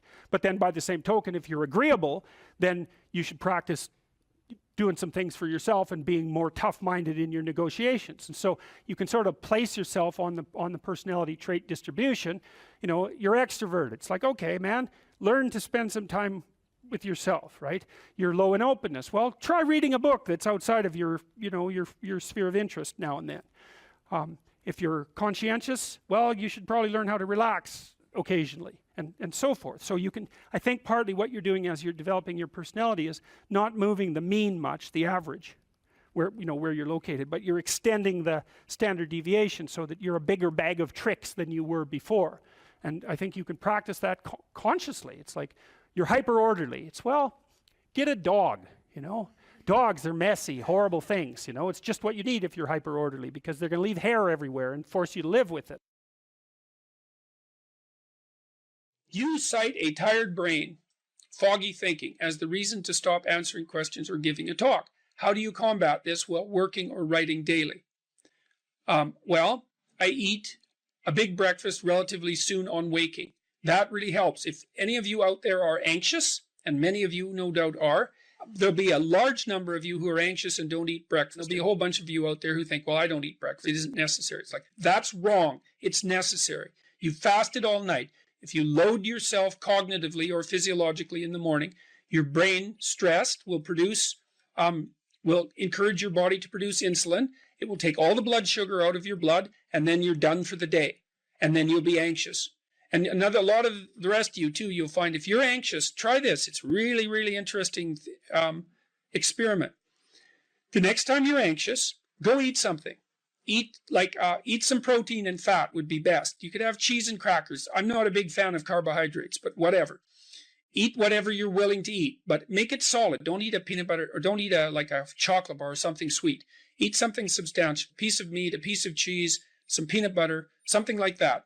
And then wait 10 minutes and see if you're less anxious. And try that for like 2 weeks. Every time you get anxious, eat something. Because then you can find out if your anxiety is linked to low blood sugar. And it's very likely that it is, especially if you also get irritable and foggy in your thinking. And the best way to treat that, as far as I've been able to tell, and there's a decent literature on this, is to make sure that you eat a big breakfast. And you might say, well, I'm not hungry in the morning. It's like, who the hell cares if you're hungry? I didn't say enjoy your breakfast. I said eat it. That's not the same thing. There's lots of things that you need to do that you don't enjoy to begin with. You'll get hungry in 6 months, and then you'll start to enjoy it. So that's a massive difference. I take small naps quite frequently. If I'm wiped out, I'll go have a nap for 10 minutes or 15 minutes. And then that helps quite a lot. I try to wake up on a fairly regular schedule. That's another thing I would really recommend for people whose lives are in disarray and who are anxious. Try to fix your wake time. Going when you sleep, that's not so important. So you can still, stay up late and have fun and all that. But getting up in the morning is really helpful. So, and you also have to figure out how much you can work or write. I can't write for more than about my sustainable maximum for writing is 3 hours a day. And if I push it past that, then, especially if I'm editing, I make mistakes when I'm editing, so that's counterproductive, and I can't sustain it across time. And so I don't really think you can do more than about 3 hours of extremely intense intellectual work a day. Although if you have a nap, you can stretch that, but I think at least I end up paying for it across time.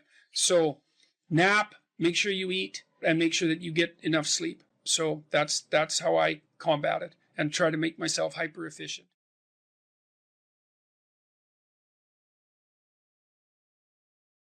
Regulate your habits.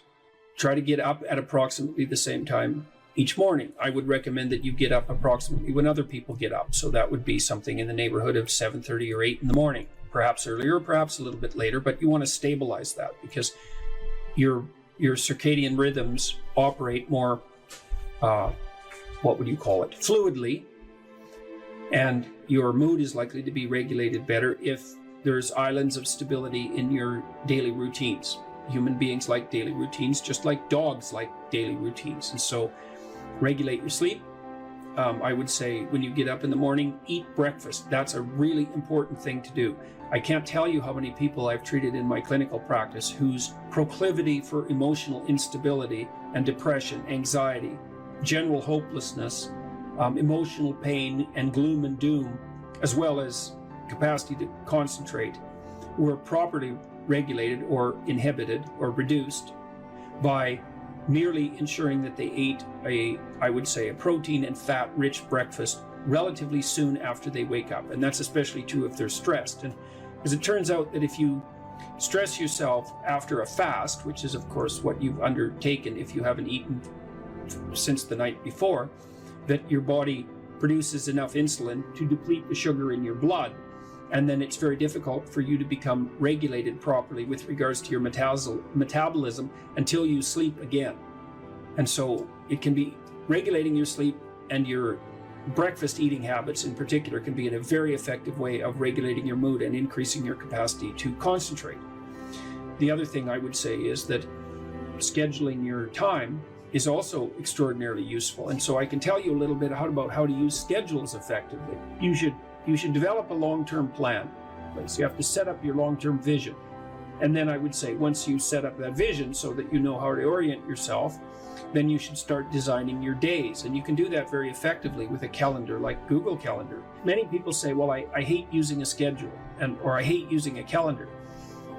What you're doing is using the calendar as an external tyrant that's telling you what you should do if you were going to be a conventionally good person each day. So you load yourself up with arbitrary responsibilities. But that's not really how you should use a schedule. What you should use a schedule to do is to design the day that you would most like to have. And obviously that's going to include accepting some responsibility and undertaking to make progress on those things that you have to make progress on to keep your life from collapsing into chaos. But it should also mean that you schedule in activities that make you actually want to have that day. And so if you're using a schedule properly, that it can be your friend. And that can also be something that can increase your capacity to concentrate. And then I would say, well, if you're very scattered, then you can start to train yourself. You might say, well, I need to learn to read without distraction. So maybe what you do, you say, okay, well, for the next week, I'm going to read 10 minutes a day, and I'm going to try to limit the distractions. And if you're successful at that, then you could try 12 minutes a day. And if you're successful at that, you could try 15 minutes a day. And the trick is to set a goal for yourself that is slightly beyond your current level of performance, enough to be challenging, enough to be worthwhile if you accomplished, but not so difficult that you're likely to fail. And then practice incrementally, day by day, trying to inculcate the habits that you want to inculcate. And assume that it'll take you a number of months or even a number of years in order to become very fluent at the habit. The important thing is to start improving incrementally, because incremental improvement pays off like compound interest. What could you do to improve yourself? Well, let's step one step backwards. The first question might be, why should you even bother improving yourself? And I think the answer to that is something like, so you don't suffer any more stupidly than you have to. Accept responsibility for the catastrophe of your life. And that way you transcend it. And there's an unbelievably hopeful message in there. And the message is, you're actually strong enough to do that. You just don't know it. And you won't find out till you do it. You can't find out till you do it. But if you did it, you'd find out that it was true. Bargain with the future. Wow, that's just, what an idea that is. You know, it's so unlikely. It's a massive risk. It's the ultimate in risks, right? You have to be willing to lose your life in order to find it.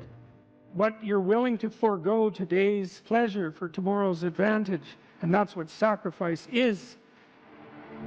And I would say, start where you can start. You know, if something announces itself to you as in need of repair, that you could repair, then, hey, fix it. You fix 100 things like that, your life will be a lot different. If I wanted to spend 10 minutes making this room better, what would I have to do? And you have to ask yourself that, right? It's not a command, it's like a genuine question. And things will pop out in the room that you know, like, there's a stack of papers over there that's kind of bugging you, and you know that maybe a little order there would be a good thing. There's some rubbish behind your computer monitor that you haven't attended to for like 6 months, and the room would be slightly better if it was a little less dusty and the cables weren't all tangled up the same way. And if you allow yourself just to consider the expanse in which you exist at that moment, there'll be all sorts of things that'll pop out in it that you could just fix. So life is brutal, and what you have to set against that is possibility. So I would say if you're 16 and your life isn't so happy, it's like, look around and see if there are opportunities that people are granting you, even imperfect opportunities, because they're going to be imperfect, that you could exploit in the proper way and learn and grow. But the fundamental lesson, the more fundamental lesson that's underneath that is, don't let what you are stop you from being what you could be. So imagine that there's you and there's the potential inside you, whatever that is. You know? And potential is an interesting idea because it represents something that isn't yet real, yet we act like it's real. And that potential is partly what you could be if you interacted with the world in a manner that would gain you the most information. You take yourself and put yourself in a new environment. New genes turn on in your nervous system. They encode for new proteins. And so you're full of biological potential that won't be realized unless you move yourself around in the world into different challenging circumstances, and that'll turn on different circuits. You know, I often tell people too, fix the things you repeat every day, because people tend to think of those as trivial. You get up, you brush your teeth, you have your breakfast, you have your routines that you go through every day. Well, those probably constitute 50% of your life. And people think, well, they're mundane, I don't need to pay attention to them. It's like, no, that's exactly wrong. The things you do every day, those are the most important things you do. Hands down. All you have to do is do the arithmetic. You figure it out right away. So 100 adjustments to your broader domain of being, and there's a lot less rubbish around and a lot fewer traps for you to step into. Once you've got your mind and your emotions together, and once you're acting that out, then you can extend what you're willing to consider yourself and start fixing up the things that are part of your broader extent. While you're experiencing things announce themselves as in need of repair, doesn't mean that it's you right then and there that should repair them. You have to have some humility. You don't walk up to a helicopter that isn't working and just start tinkering away with it. You have to stay within your domain of competence. But most of the time, if people look at their lives, it's a very interesting thing to do. I like the idea of the room, because you can do that at the drop of a hat. You go back to where you live and sit down and think, okay, I'm going to make this place better for half an hour. What should I do? You have to ask, and things will just pop up like mad. And it's partly because your mind is a very strange thing. As soon as you give it a name, a genuine aim, it'll reconfigure the world in keeping with that aim. That's actually how you see to begin with. And so if you set it a task, especially, you have to be genuine about it, which is why you have to bring your thoughts and emotions together, and then you have to get them in your body so you're acting consistently. You have to be genuine about the aim, but once you aim, the world will reconfigure itself around that aim, which is very strange. And it's technically true. And so I think that you can, in fact, decide to take on the load that's optimally meaningful if you want, and then you get to have your cake and eat it too. You're on the pathway to continual incremental improvement. You only have to burn off a feather at a time instead of having the whole bloody thing burst into flames. It's a constant source of renewal. And there's an idea that to be renewed, you have to drink the water of life. That's an old mythological idea. Chaos is water. Water is chaos. Water is what washes away too much order. And to stay continually refreshed by the water of life is to take on exactly the right amount of chaos to make sure that your garden is properly nourished. And I think meaning is actually the marker of that. You don't choose your interests, they choose you. And that's really worth thinking about too, man, because, it's really hard to get interested in something you're not interested in, even if you know there's a good reason for it. You're studying for an exam, you find the material boring, anything will be more interesting than the study. Even though you know that that's what you need to do, you can't voluntarily grab yourself by the scruff of the neck, let's say, and shake yourself and say, sit down and concentrate. Your mind will just go everywhere. But then if you're interested in something, and even if it's something you shouldn't be interested in, because that happens all the time, then it's like you're a laser focused, man. You can pay attention forever. You can work until you're exhausted. You won't even notice it, and you remember everything. It's like, okay, if you can't control your interest, what does? Your interest was being manipulated behind the scenes by unseen forces that were associated with your characterological development across time. That was the manifestation of the self. So the self is the potential you, let's say. And the way it operates in the present is by gripping your interest and directing it somewhere. And that's part of the instinct of self-realization. It's a mind-boggling idea, it really is. The potential that you are has to manifest itself somehow in the here and now. It has to. And what better way than by directing your attention? It's like, it seems like this might be useful for you. Maybe you get attracted to this person. Maybe you admire this person. That happens with kids a lot. They'll admire someone and then copy them. And you can see that that's obviously part of their developmental progression, right? It's a form of hero worship, but kids are very imitative and they hero worship at the drop of a hat. And so they're entranced by the next stage of development. And if they see someone who embodies that, especially if it's in the zone of proximal development, it's something they could achieve, stretching a bit. They find someone who embodies that next stage of development, and then they start to imitate them and act like them. Well, adults are no different. We're no different. We're just We do it at a perhaps more abstract and sophisticated level.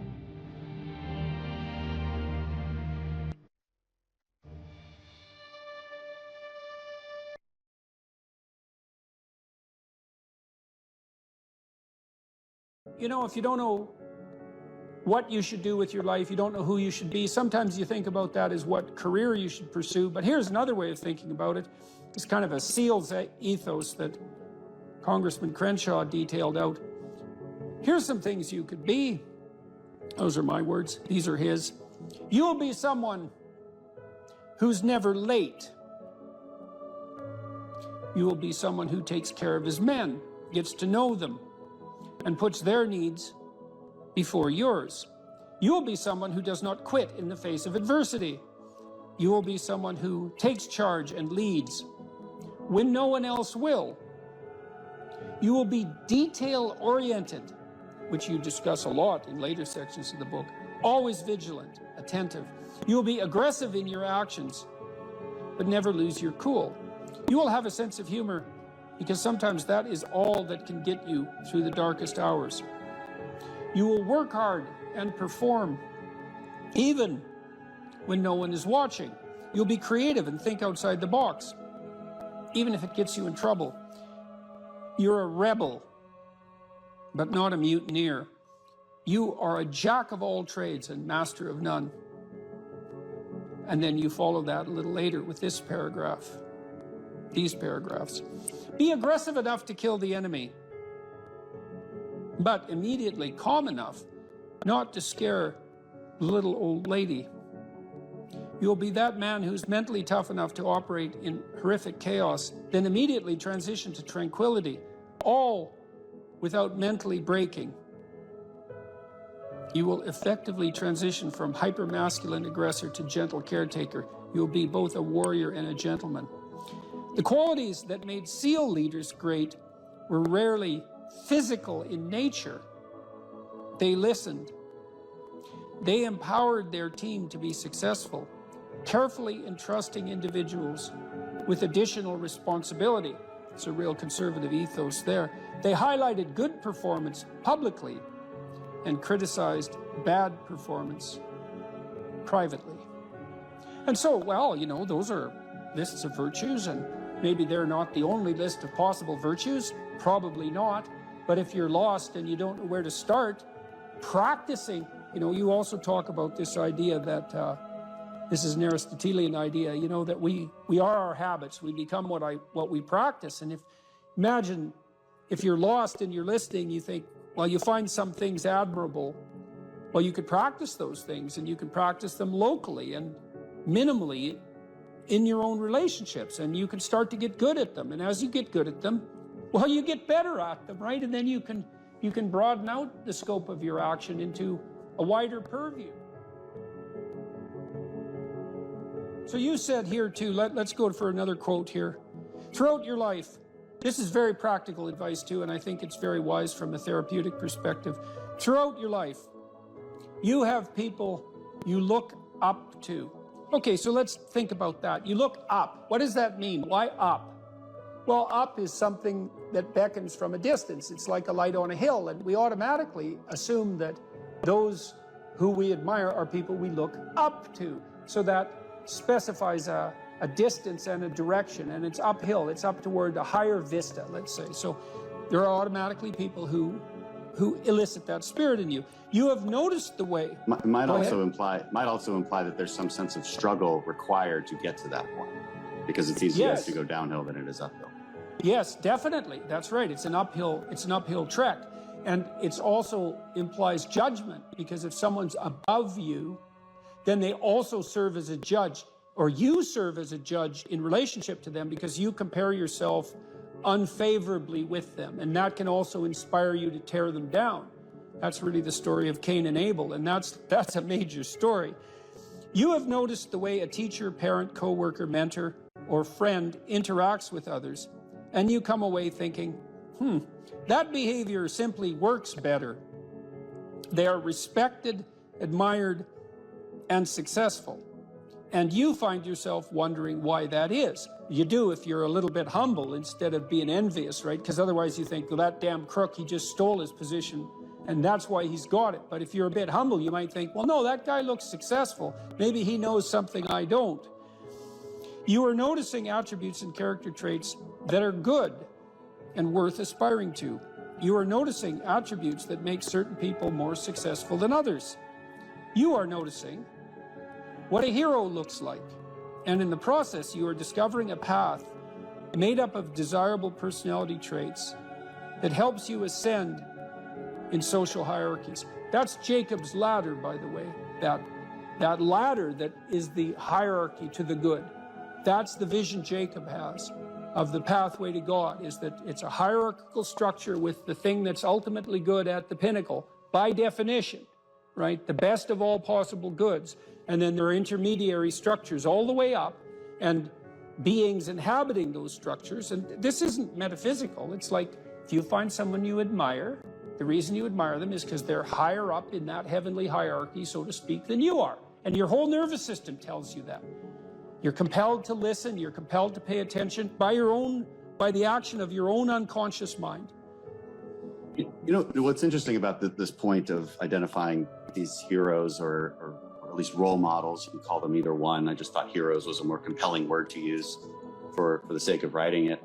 But what's interesting about it too is how pop culture actually plays a pretty important part of this, because like there's plenty of people who simply don't have these good role models in their lives, and you have to acknowledge that. And so where are they supposed to turn? And it's maybe one of the reasons that it's so important to fight these cultural wars that you and I engage in on a fairly regular basis, that they become a serious part of our politics, which at the same time is necessary, but also deeply, deeply unfortunate. I do think the attack on pop culture from this progressive victimhood left has reached a ceiling. I think there's a serious backlash. You look at movies like Top Gun, the recent one, Top Gun, and maybe like the highest grossing of all time. Absolutely phenomenal movie, really fun to watch. Why?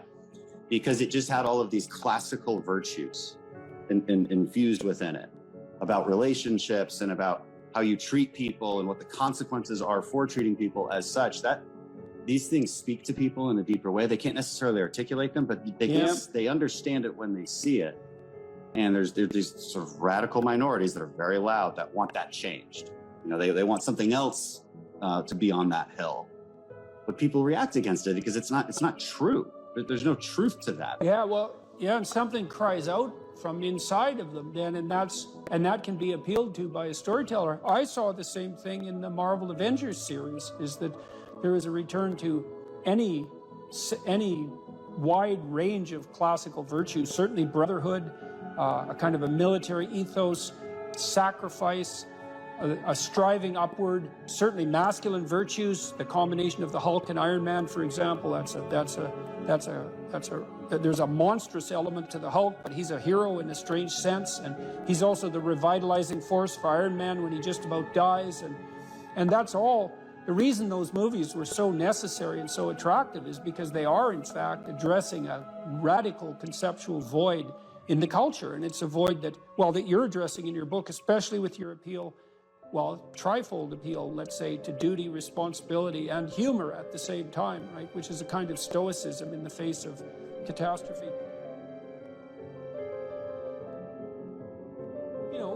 Because this is a big problem in life. Imagine you're aiming for something and then something happens to make it impossible, or you find out that it's the wrong thing because you were aiming in the wrong direction. Well, so then what do you have to rely on to set you right? It's not your aim, obviously, but it might be your capacity to take new aim, and that's bloody well dependent on your character. That's for sure. And so I don't think there is a more fundamental aim than what you should be, and there's no better way of characterizing what you should be than that you should fortify your character.